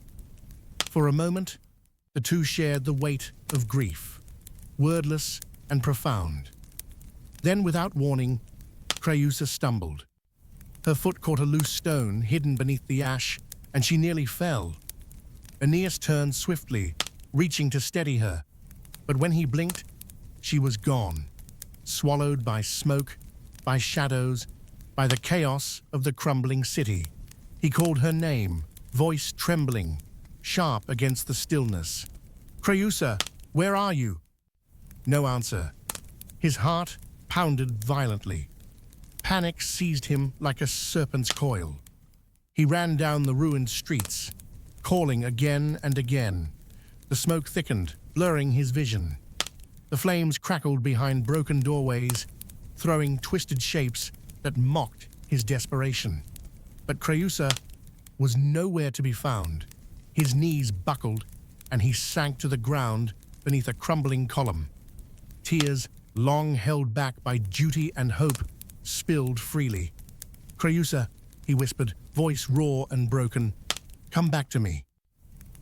The silence was all he received. But Aeneas was no stranger to loss. He rose, steadying himself with a deep breath. He would carry her memory forward. For Ascanius, for Troy, gathering the survivors, wounded warriors, grieving families, old men and women who refused to yield. He led them toward the uncertain horizon. Each step forward was a testament to endurance. Each breath a vow that Troy's spirit would not be extinguished. The wilderness beyond Troy was unforgiving. Dense forests whispered threats in the wind. Wild animals prowled beneath tangled shadows. Rivers roared with spring floods, swift and treacherous. Mountains loomed like ancient sentinels, cold and indifferent. Hunger gnawed at the survivors. Exhaustion weighed like chains on their limbs. Yet Aeneas pressed on, a pillar of strength and hope. At night, beneath a cold canopy of stars, the survivors huddled close. The crackling fire was a fragile shield against the vast darkness. Elders recounted tales of heroes and gods, their voices a balm against despair. Women sang soft lullabies, soothing frightened children.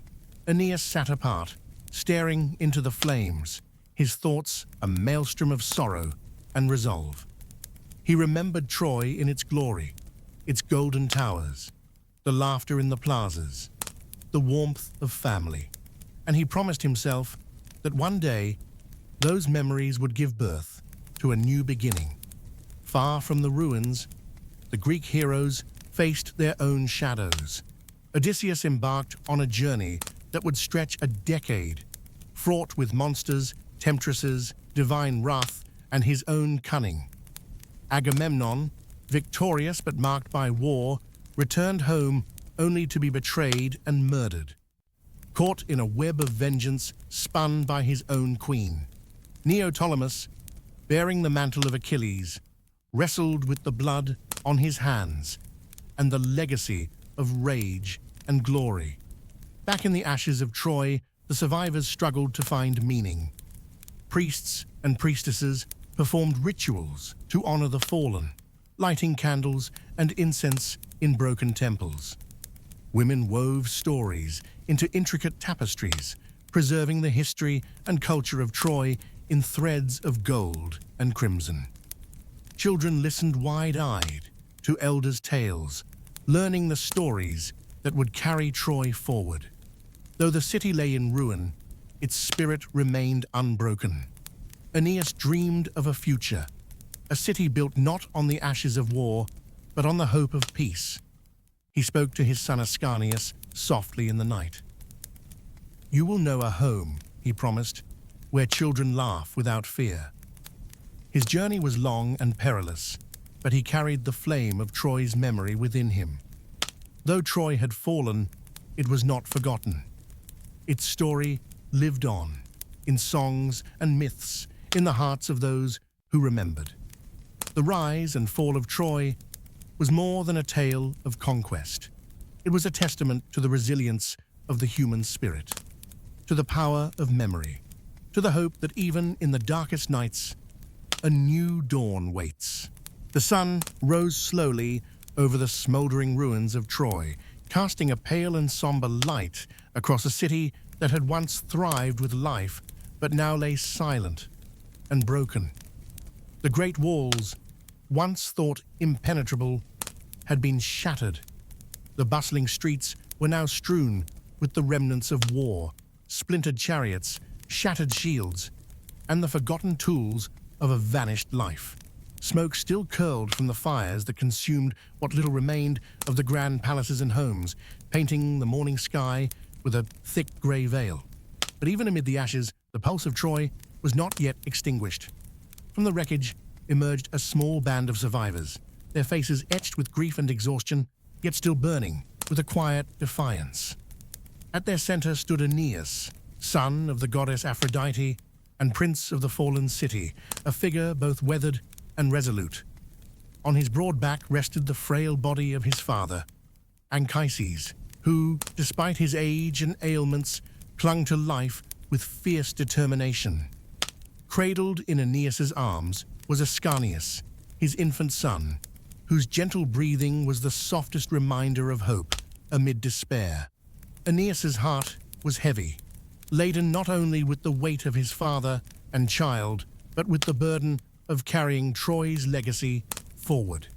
The city that had once been a beacon of wealth and culture was gone, but its spirit would live on through the stories, the bloodline, and the unwavering will of those who remained. The first steps away from the ruins were the hardest. The survivors moved with hesitant caution through the devastated streets, their eyes scanning for signs of danger, for any remnant of a home that could still shelter them. Every broken stone and crumbling pillar spoke of lives abruptly ended, families torn apart, and dreams scattered like leaves before a storm. Aeneas's gaze fell upon a statue of Apollo, battered and broken, its face chipped but still noble. Kneeling, he pressed a trembling hand against the cold marble and whispered a prayer, not for vengeance, but for guidance. "The gods have not abandoned us," he said softly. "We shall carry Troy's flame into the darkness." The company of survivors was small, yet fiercely loyal. Wounded soldiers leaned on each other for strength. Mothers wrapped their children in whatever cloth they could find. Elders, with eyes clouded by age, but clear with purpose, shared stories and wisdom to keep despair at bay. Among them walked women like Andromache and Hecuba, their faces streaked with tears and soot, yet unbroken in spirit. Each survivor bore their own wounds, visible or hidden, but all were bound by a shared determination to survive, to remember, and to rebuild. Their path led beyond the walls, into wild and untamed lands where no road was safe and no home guaranteed. Dense forests pressed close on either side, their branches like grasping fingers that whispered of unseen threats. Rivers swelled with the season's rains, their rushing waters both barrier and lifeline. Hills and mountains loomed ahead, silent and indifferent to human sorrow. The survivors faced these challenges with weariness, but also with courage born of necessity. Hunger gnawed at their bellies. Exhaustion weighed on their limbs. Yet Aeneas's steady leadership never faltered. He guided them with the wisdom of a man who had seen both the heights of glory and the depths of despair. At night, the camp was a fragile sanctuary beneath a sky bursting with stars. Fires flickered and cast long shadows on tired faces. Around the flames, the survivors gathered to share what little food they had and to recount the stories that kept them alive. Elders spoke of Troy's golden age, a city of shining towers, vibrant markets, and joyous festivals. They told of Priam's wisdom, of Hector's bravery, and of the gods who once walked among mortals. These stories were more than memory. They were lifelines, binding the broken survivors to a past worth preserving. Aeneas sat apart, gazing into the fire as if searching its depths for answers. Holding Ascanius close, he vowed silently to create a future worthy of the past. The journey was marked by moments of quiet despair and bursts of fierce hope. On one occasion, the group came upon a village ravaged by bandits. The survivors' hearts sank as they saw the signs of suffering mirrored in the villagers' eyes. Yet even here, hospitality was extended, a reminder that kindness persisted even in a world torn by war. Aeneas, recognizing the bonds of shared hardship, forged alliances where he could. With each step forward, he not only led his people through physical landscapes, but also through the intricate web of politics, diplomacy, and survival. News of Troy's fall traveled far and wide. Across the seas and mountains, kings and common folk alike heard the tale of a city's destruction and the courage of its survivors.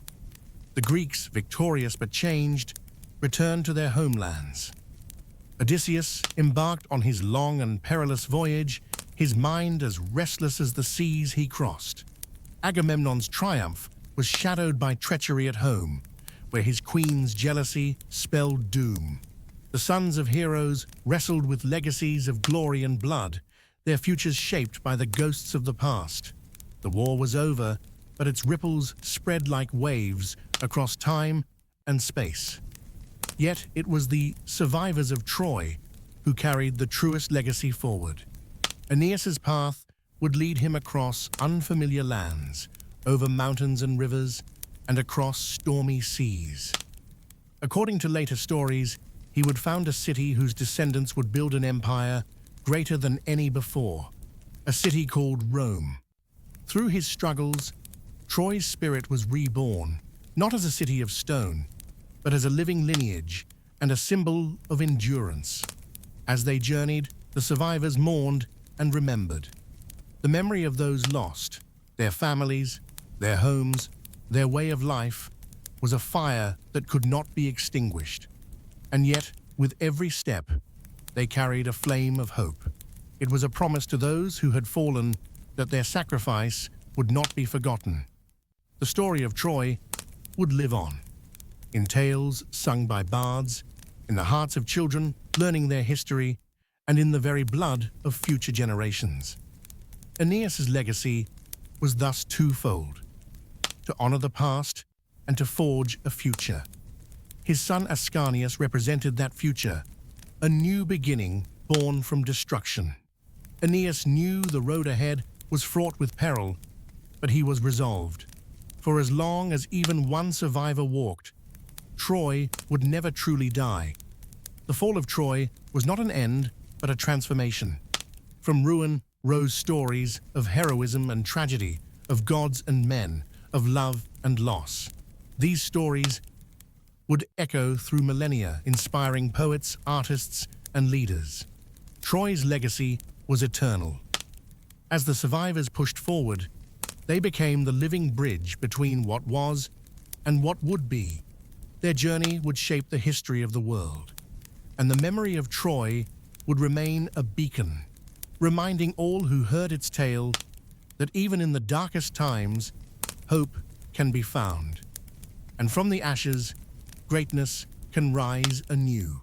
The fires of Troy's destruction were still warm when the reverberations of its fall began to shake the foundations of the ancient world. Though the city lay in ruin and its walls were shattered, its story and the war that tore it apart were far from finished. The echoes of that brutal conflict stretched across the seas and mountain ranges, carried by the weary voices of survivors, the mournful songs of bards, and the whispers of gods who watched mortal fates with their own designs. The Trojan War was not merely a contest of arms between two peoples, it was a profound collision of pride, fate, and divine will. It had shaped destinies, rewritten the maps of kingdoms, and left scars that would mark generations yet unborn. In the months and years that followed the sack of Troy, the Greek victors found themselves wrestling with the cost of their triumph. Victory was hollow when weighed against the countless lives lost, the bonds broken, and the toll on their souls. Odysseus, the wily king of Ithaca, was among the most deeply affected. His brilliant stratagem, the wooden horse, had broken the siege, but it had also set him on a perilous journey that would last another 10 long years. The very seas seemed to conspire against him as he encountered creatures of myth and gods who exacted cruel punishment. His voyage became a saga of cunning, endurance, and loss. Each storm that battered his ship reminded him of the fragile boundary between life and death, and each island offered both refuge and peril. His heart ached for home and for Penelope, yet fate held him captive on an odyssey that would become legend. Meanwhile, Agamemnon, the commander of the Greek forces and king of Mycenae, returned not to glory but to betrayal and bloodshed. His wife, Clytemnestra, grieving the loss of their daughter Iphigenia, sacrificed to appease the gods, harbored a simmering fury. Her lover, Aegisthus, stoked the flames of vengeance, leading to a deadly conspiracy. Agamemnon's palace, once a seat of power, became a theater of murder. His return was marked by assassination, a grim reminder that war's violence often extended beyond the battlefield. The echoes of Troy had reached home, sowing discord and tragedy even in victory. The sons of great heroes found themselves heirs to more than names. Neoptolemus, the son of Achilles, bore the weight of his father's violent legacy.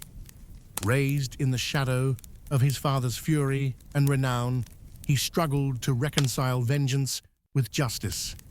Though fierce and unyielding in battle, Neoptolemus was haunted by visions of blood and death. The ghosts of the war, fallen comrades, vanquished foes, and the gods who had toyed with mortal lives, cast long shadows over his soul. His story was one of struggle not only against enemies, but against the darkness within. Across the Mediterranean, the tales of Troy's fall became immortalized in song and myth. Bards and poets wove narratives that transcended history, turning mortal struggles into epic legend. Hector's courage, Paris's fateful choice, Helen's beauty, and the gods' intricate games became part of a tapestry that explained human nature and the will of the divine. The Trojan War became a mirror reflecting humanity's highest ideals and deepest flaws: honor, pride, love, betrayal, and the relentless pursuit of glory. Yet beneath the grand myth lay the hard truth of survival. For those who escaped the city's destruction, the war's aftermath was not a tale, but a lived reality of exile, hunger, fear, and hope. Aeneas and the survivors he led were not merely fleeing death, they were seeking a future. Their journey was a passage through uncertainty, fraught with physical dangers and the haunting memories of loss. They traversed rugged landscapes where every step tested their endurance. Thick forests closed around them, alive with hidden threats and strange sounds. Rivers roared with swollen currents, cutting off safe passage. Hills and mountains loomed, ancient and unyielding. Yet the survivors pressed on. Hunger gnawed at their bellies, and exhaustion weighed heavily on their bodies. But their spirits remained unbroken. At night, beneath the indifferent gaze of countless stars, they gathered around flickering fires. These moments of quiet offered a fragile sanctuary. Around the flames, stories were told, tales of Troy's grandeur and the heroes who had shaped its destiny. These stories were not mere entertainment, but a lifeline to a past they refused to forget. Elders recounted the wisdom of Priam, the bravery of Hector, and the tragic fate of Paris and Helen. Mothers sang lullabies, infused with memories of home, hoping to shelter their children's innocence from the shadows of war. Aeneas, sitting apart from the others, gazed into the fire's shifting light. He held Ascanius close, feeling the child's steady heartbeat against his chest. In that rhythm, he found resolve. He would not allow Troy to be lost to history. Its spirit, its culture, its people. These must endure. He vowed to build a new future, a city where his son and his people could thrive. Their journey was also a journey of alliances and diplomacy. Across the lands they traveled, Aeneas sought shelter and aid, negotiating with wary tribes and powerful rulers. Some welcomed the survivors, moved by their plight or bound by ancient ties.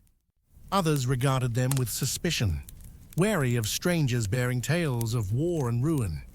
Yet, through tact, courage, and faith, Aeneas forged bonds that would help his people survive. As seasons passed, the survivors began to settle in new places. Though the ache for Troy remained, the necessity of survival and hope led them to plant roots in fertile valleys, to build homes from earth and wood, and to dream once more. In these moments, the legacy of Troy shifted from memory to living culture. Meanwhile, the wider world continued to feel the ripples of the Trojan War. Kings realigned their ambitions, armies rebuilt, and old rivalries reignited. The Greek heroes, their fates entwined with Troy's fall, became figures of both reverence and caution. Their stories served as warnings and inspirations, reminding all that even the greatest victories come at a cost. The war also reshaped religion and belief. The gods, who had played their parts in mortal affairs with capricious hands, were both revered and feared anew. Temples rose to honor those who had fallen and to seek favor in uncertain times. Rituals evolved to reflect the lessons learned from the tragic conflict. The boundary between divine and human seemed both thinner and more complex than ever. Through the centuries, the tale of Troy grew richer and more complex. Its heroes became archetypes, symbols of virtues and flaws. Its fate served as a timeless lesson on the dangers of hubris and the power of fate. And at its heart was the enduring story of those who survived, the carriers of a legacy that would echo through history. Aeneas's journey, as later recounted, led to the founding of new cities and the birth of peoples who traced their origins to Troy's ashes. This lineage would culminate in the rise of Rome, an empire that would shape the course of Western civilization. Thus, Troy's legacy was not only in ruins, but in rebirth, a testament to resilience, hope, and the unyielding spirit of humanity. The horizons stretched out endlessly before Aeneas and the ragged band of survivors. Behind them lay the smoldering ruins of Troy, its once golden towers now crumbled and silent, swallowed by ash and shadow. Ahead was an unfamiliar land, vast and wild, full of promise and unknown dangers alike. The path they would take was not only across geography, but through grief, hope, and destiny, a passage toward a future born from the ashes of loss. Aeneas stood at the forefront, his gaze fixed beyond the hills that rose like silent sentinels against the sky. The faces around him were drawn tight with exhaustion and sorrow, yet beneath that weariness burned a spark of determination that refused to be snuffed out. His thoughts drifted back to those last chaotic hours within Troy's walls, the roar of battle, the cries that pierced the night, the flickering shadows of homes engulfed in flames. Each memory was a weight upon his heart, a stone pressing against his resolve. He recalled the final moments with Creusa, his beloved wife. Her hand slipped from his grasp in the confusion, swallowed by the throng and chaos. Her face, calm and sorrowful, lingered in his dreams as a whisper urging him forward. He knew survival was not just for himself, but for her memory and for the son he carried in his arms. Holding infant Ascanius close, he whispered promises that seemed to echo both into the night and into the future. For you, my son, we will rise again. Their first steps led into tangled forests, where shafts of sunlight struggled through thick branches. The woods teemed with life, birds singing unseen in the canopy, the rustle of creatures moving in the underbrush, but also with peril. Wild beasts prowled, and the paths were uncertain, worn only by the feet of those who dared venture beyond the known world. Anchises, though frail, guided the group with the wisdom of his years, teaching them to forage for roots and berries, to find fresh water in hidden streams, and to move cautiously to avoid danger. Each night, the survivors huddled together, their whispered prayers mingling with stories of Troy's former glory. Tales of kings and heroes, of gods who once walked among them, became lifelines against despair. As they journeyed deeper into the wilderness, the terrain grew harsher. Gentle hills gave way to jagged mountains, whose peaks still wore caps of snow, even in the heat of the day. The air grew thin and brittle, and the cold bit sharply into exposed skin. One dawn, a heavy mist curled around the valley, obscuring all but the faint outlines of trees. Visibility was near zero, and the damp chilled the travelers to their bones. Yet Aeneas stood firm, calling for calm and urging them onward. The group moved slowly and carefully, their footsteps tentative but unyielding. When the sun finally burned away the fog, they found themselves in a valley bursting with wild flowers and the sound of rushing streams. A brief moment of grace in an otherwise relentless journey. Beyond the mountains, they encountered new peoples, tribes whose customs and languages were unfamiliar and sometimes unfriendly. In some villages, suspicion greeted them, wary eyes shadowed by memories of past conflicts and the fear of strangers. But in others, hospitality was extended. Simple bread and fresh water, offers of shelter and aid. Aeneas learned to navigate these delicate encounters with tact and courage, understanding that survival depended as much on diplomacy as on strength. In one village, an elder woman welcomed them warmly, sharing stories of her people's own trials and hopes. Her words reminded Aeneas that the longing for home and peace was universal, binding disparate peoples in shared humanity. The burden of leadership weighed heavily on Aeneas. Each decision he made bore consequences for the lives of many, and the pressure was relentless. One night, as the camp settled into uneasy quiet, he sat beside his father and shared his fears. How do I guide them without faltering? How do I honor Troy when all I see is ruin? Anchises, despite his frailty, smiled with gentle reassurance. You carry Troy not in stone walls, but in your heart. As long as you lead with courage and compassion, the city lives on. Those words seeped deep into Aeneas's soul, renewing his strength. As seasons passed, the survivors built small shelters from wood and stone, tilled the earth, and planted seeds, tentative steps toward rebuilding. Ascanius grew stronger each day, his laughter a balm to weary spirits and a symbol of the future. Children played among the new homes, their innocence returning like spring after a harsh winter. Though the road ahead remained uncertain and dangers lurked beyond every hill, the survivors dared to dream once more. The dawn, after so long a night of sorrow and struggle, seemed within reach. Night after night, Aeneas found himself wandering to the edge of the camp, where the sky stretched wide and stars shone cold and distant.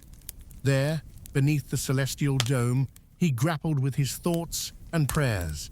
The gods had watched over him and his people, but their will remained a mystery, veiled in riddles and omens. Was it fate that drove them onward, or merely chance? Was there a place for the Trojans to call home in this vast, unknown world? He remembered the visit from his mother Aphrodite, whose divine voice had comforted him when hope threatened to fade. The path you walk is harsh, my son, but it leads to greatness. You carry the fire of Troy within you. Never let it dim. Her words became a mantra, a source of quiet strength as he faced each new trial. At times, doubts crept in. The faces of those lost haunted him. Hector, noble and brave, Priam, wise and broken, Creusa, gentle and gone. Their memories were both a burden and a blessing. In moments of weakness, Aeneas clutched the carved talisman his father had given him, a small statue of a warrior holding a shield, a symbol of protection and resilience. It reminded him that Troy's legacy was more than bricks and mortar. It was in the spirit they bore, passed from heart to heart. The survivors' days became a rhythm of work and vigilance. They cleared fields of stones and roots, learning the soil and weather. New shelters rose from wood and earth, simple but sturdy. They crafted tools and weapons, some fashioned from the remnants of Troy's treasures, others made anew from the resources of the lands they now roamed. Each blade of grass that sprouted beneath their feet was a small victory against despair. Food was scarce and sometimes uncertain. Hunting parties scoured forests for deer and small game, while others foraged for wild fruits and herbs. The children learned quickly, their eyes bright with curiosity despite the hardships. Mothers taught them songs from Troy, lullabies that carried the essence of their lost home. Around the evening fires, stories flourished, some of sorrow, others of courage and hope. One evening, as a cold wind swept through the camp, an elder woman named Hestia, known for her wisdom and calm presence, gathered the survivors around the fire. Her voice, though soft, held the authority of experience. "We are the living breath of Troy," she said. "Though our city lies broken, our hearts remain whole. We carry our home within us, and from that, we shall grow again." Her words settled over the group like a warm cloak, stitching together fragmented spirits. As the seasons turned, nature itself seemed to respond to their presence. Spring brought rains that nurtured the soil, and wildflowers bloomed along the paths they traveled. Birds nested in newly budding trees, filling the air with song. Even the forests, once foreboding and wild, began to feel less hostile, their shadows softened by the steady passage of time. But the land was not without its dangers. One afternoon, a sudden storm unleashed a torrent of rain and thunder. Lightning cleaved the sky, and rivers swelled with roaring floods. The survivors scrambled to higher ground, struggling against the winds and slippery earth. Several shelters were damaged, and food stores washed away. Yet even in the fury of nature's wrath, their resolve held fast. The storm passed, leaving the earth renewed, but reminding them that their journey would always demand resilience. In moments of calm, Aeneas would take Ascanius to a quiet clearing where wildflowers grew thick and bees hummed among the blossoms.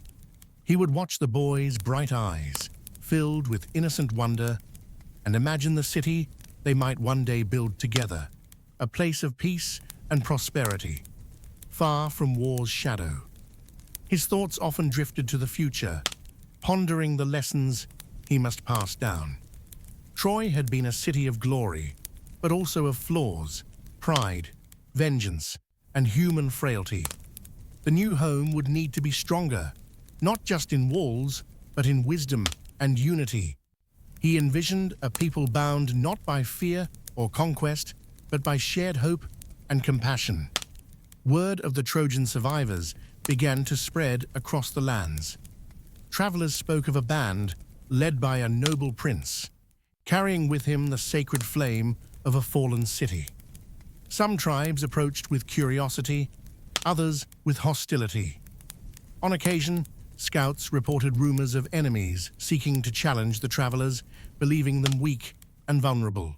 The dawn broke slowly over the forested hills, casting pale gold light across the camp. For the survivors of Troy, the passing of another night brought both relief and new burdens. Their feet were sore, their bodies weary, yet the fire of hope flickered stubbornly within them. Each breath was a testament to their resilience. Every step forward, a quiet act of rebellion against fate's cruel designs. Aeneas rose early, before the sun had fully kissed the sky. The cool air was tinged with the scent of pine and earth, the gentle rustling of leaves playing a soft symphony around him. Carrying Ascanius close against his chest, he moved silently to the edge of the clearing, where a narrow stream murmured its way over smooth stones, whispering of life and persistence. He knelt beside the water, letting its coolness seep into his fingers as he gazed upward at the awakening sky. The constellations that had guided his ancestors now faded in the growing light, but their stories still lived in his heart. The path they walked was uncertain and fraught with dangers, but it was theirs to claim. A faint sound behind him drew his attention. Anchises approached, leaning on his staff, his face etched with years of hardship and wisdom.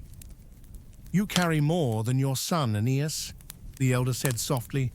"You carry the hopes of a people whose home has been lost, but whose spirit cannot be broken." Aeneas nodded, swallowing the lump in his throat. "Sometimes I wonder if the gods are testing us beyond what is fair." Anchises smiled faintly. "The gods test those they believe can endure. They do not break the strong, only forge them." Together they watched as the sun climbed higher, spilling light over the trees and warming the earth beneath their feet. As the camp stirred to life, the survivors moved with practiced care. Children woke to the soft songs of mothers, men and women tended to fires and prepared simple meals. The rhythm of survival had become second nature, but beneath the surface lay a constant hum of tension, uncertainty about what the next day might bring, fear of the unknown. Aeneas called a council, gathering the elders, warriors, and trusted companions beneath the largest oak. The air was thick with anticipation. "We have journeyed far, but the land ahead holds both promise and peril," he began. "Reports speak of other tribes nearby. We must decide if we seek allies or guard against enemies." Voices rose in debate. Some urged caution, fearing betrayal and conflict. Others advocated for diplomacy, believing that alliance was their best chance at survival. Dimas, the eldest among them, his hair white and eyes sharp, spoke last. "We are not just survivors. We are the bearers of Troy's legacy. We must remember who we are, but also who we need to become. Strength alone will not save us." Aeneas nodded thoughtfully. "Then we move forward with care and courage. We will reach out, but be ready to defend." Days later, the lookouts reported signs of smoke curling above the distant treetops. The camp stirred with nervous excitement and guarded hope. Was this the sign of other humans, perhaps fellow travelers or potential allies?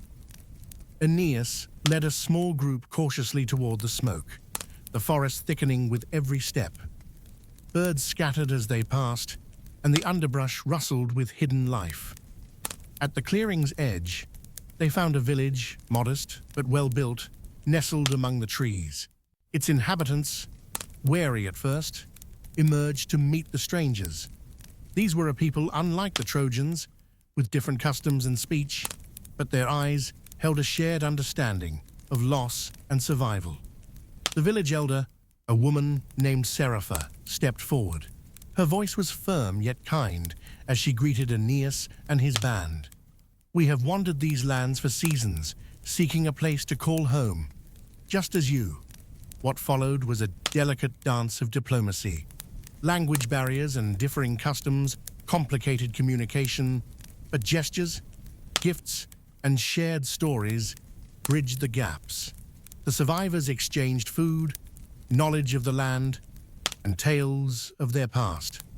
Nights in the village were filled with laughter and song, a balm to wounds both visible and unseen. Around the fires, children from both groups played and learned from one another. Friendships were forged, fragile but full of promise, but peace was not guaranteed. Tensions simmered beneath the surface. Differences in belief, tradition, and leadership styles led to disputes. Some within the village eyed the Trojans with suspicion, fearing their presence might bring danger. Others among the survivors wondered if these new people could be trusted. Aeneas found himself balancing fragile alliances while maintaining unity among his own. The weight of leadership was heavier than ever, each decision carrying the potential to unite or divide, to protect or endanger. One evening, as the sun dipped behind the hills, Aeneas met with Serapha in a quiet grove. The air was fragrant with blooming jasmine and wild herbs. "We must build trust," she said quietly. "Without it, this place will become a battlefield." Aeneas nodded. And if we fail? Then we face the ruin of what we have left. Their shared resolve grew that night beneath the stars. Together, they would work to forge a new home, one built on respect and understanding. The survivors and villagers began joint efforts to expand the settlement. New homes rose from timber and stone, fields were cleared and sown with seeds brought from Troy and gathered locally. Water was channeled from a nearby spring to irrigate crops. Every act was a step towards stability and hope. Aeneas took particular care in teaching Ascanius the values that would shape their future: honor, compassion, courage, and wisdom. He told stories not only of Troy's grandeur, but also of its failings, emphasizing the need to learn and grow. You are the seed of tomorrow, Aeneas told his son one evening, holding him close as the fire flickered. From you, a new Troy will rise, stronger and wiser. But the land held dangers beyond human conflict. One afternoon, as dark clouds gathered and thunder rumbled in the distance, a violent storm swept through the region. Torrential rain turned the paths to mud and flooded fields. The wind tore branches from trees and sent fires raging out of control. The survivors and villagers worked tirelessly to protect their homes and each other. Children were gathered into the strongest shelters, while men and women battled the elements. The storm raged through the night, relentless and unforgiving. When dawn finally broke, it revealed damage and loss, but also resilience. The community began repairs at once, united by the trials they faced. Months slipped by, the seasons turning. The settlement grew from a fragile cluster of huts to a village bustling with life. Festivals marked the passing of time, celebrations of harvest, rites honoring the gods, and remembrances of those lost. One such festival brought the people together under a full moon, fires blazing, music and dance lifting spirits. Children wore wreaths of flowers, elders shared tales, and warriors performed feats of strength. Aeneas watched as Ascanius danced among his friends, his laughter a clear bell in the night. The future felt near, alive with possibility. Yet Aeneas knew their journey was far from over. The land still held unknown challenges, and distant threats lurked beyond the horizon. But for now, beneath the moon's gentle light, the survivors of Troy embraced a moment of peace, a promise that even from the deepest ashes, life could flourish. The dawn stretched its fingers across the horizon, bathing the world in soft amber light. Aeneas stood atop the gentle hill that overlooked the burgeoning city, the land they had painstakingly claimed from wilderness and despair.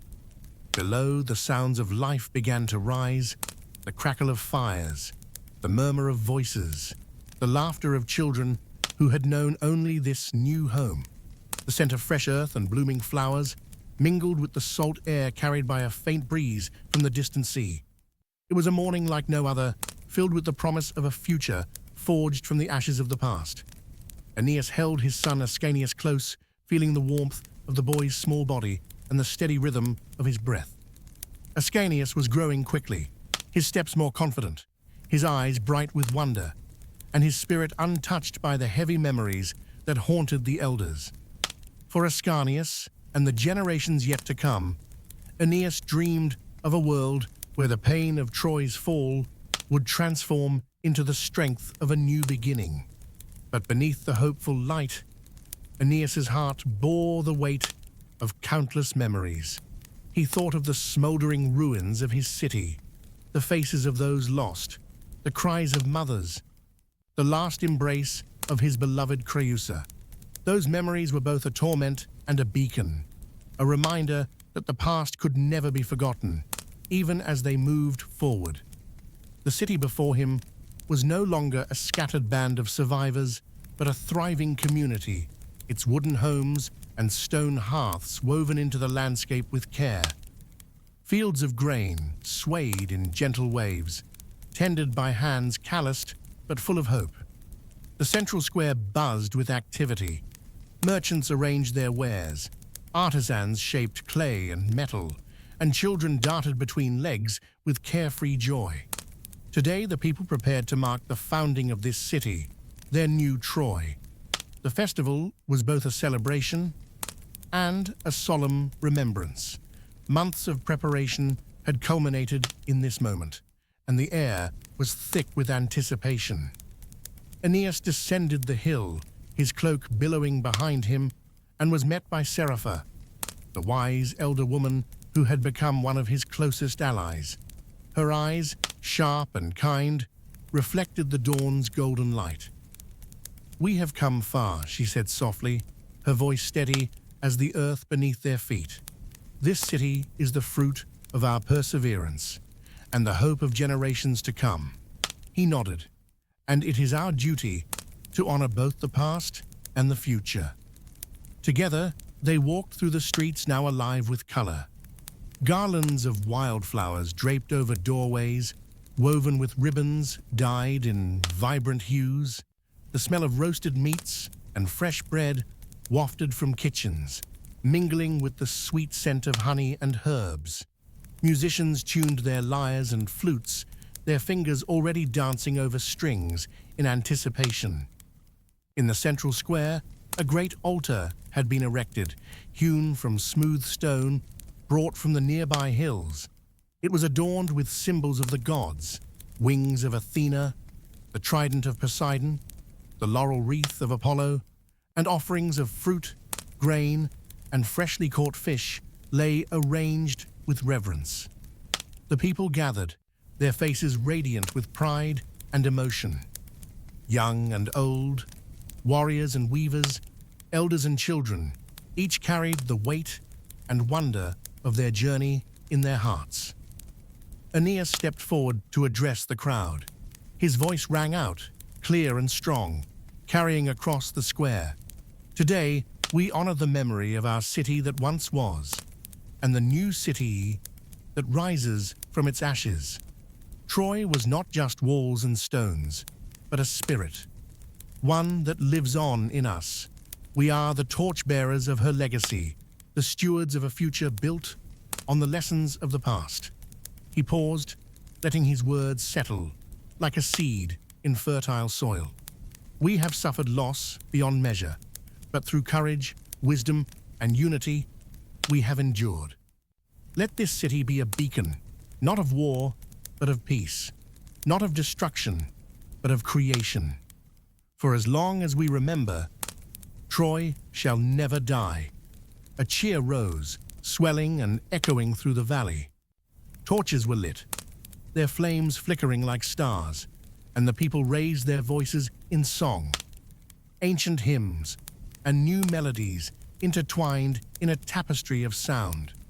The festival unfurled with vibrant life. Dancers twirled beneath the open sky, their steps weaving stories of gods and heroes. Children chased each other with laughter, like ringing bells. Elders shared tales beneath the firelight, their voices rich with memory and hope.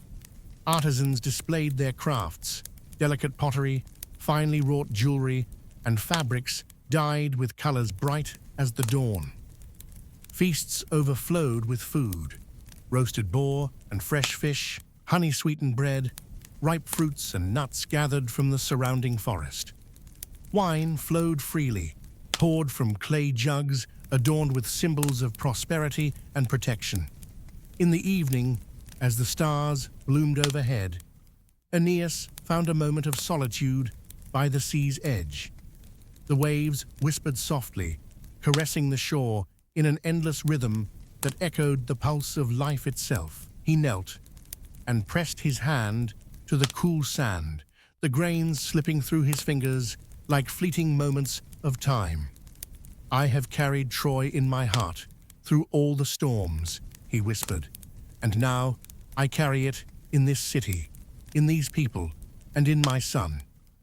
The moon cast a silver path across the water, a bridge of light stretching to horizons unknown. Aeneas looked up, eyes shining with tears, both of sorrow and joy. "This is not the end," he vowed. "It is the beginning."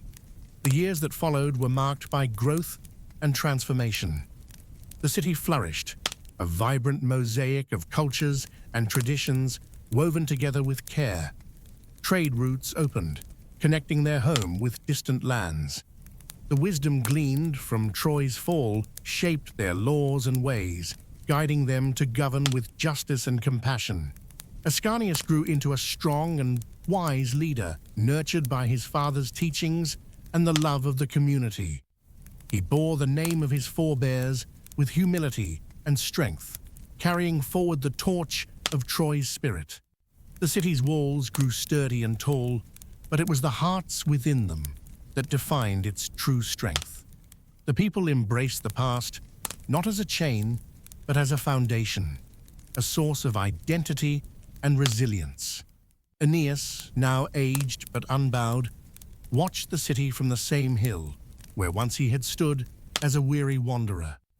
The scars of loss remained, but so did the light of hope, a beacon that would shine through generations.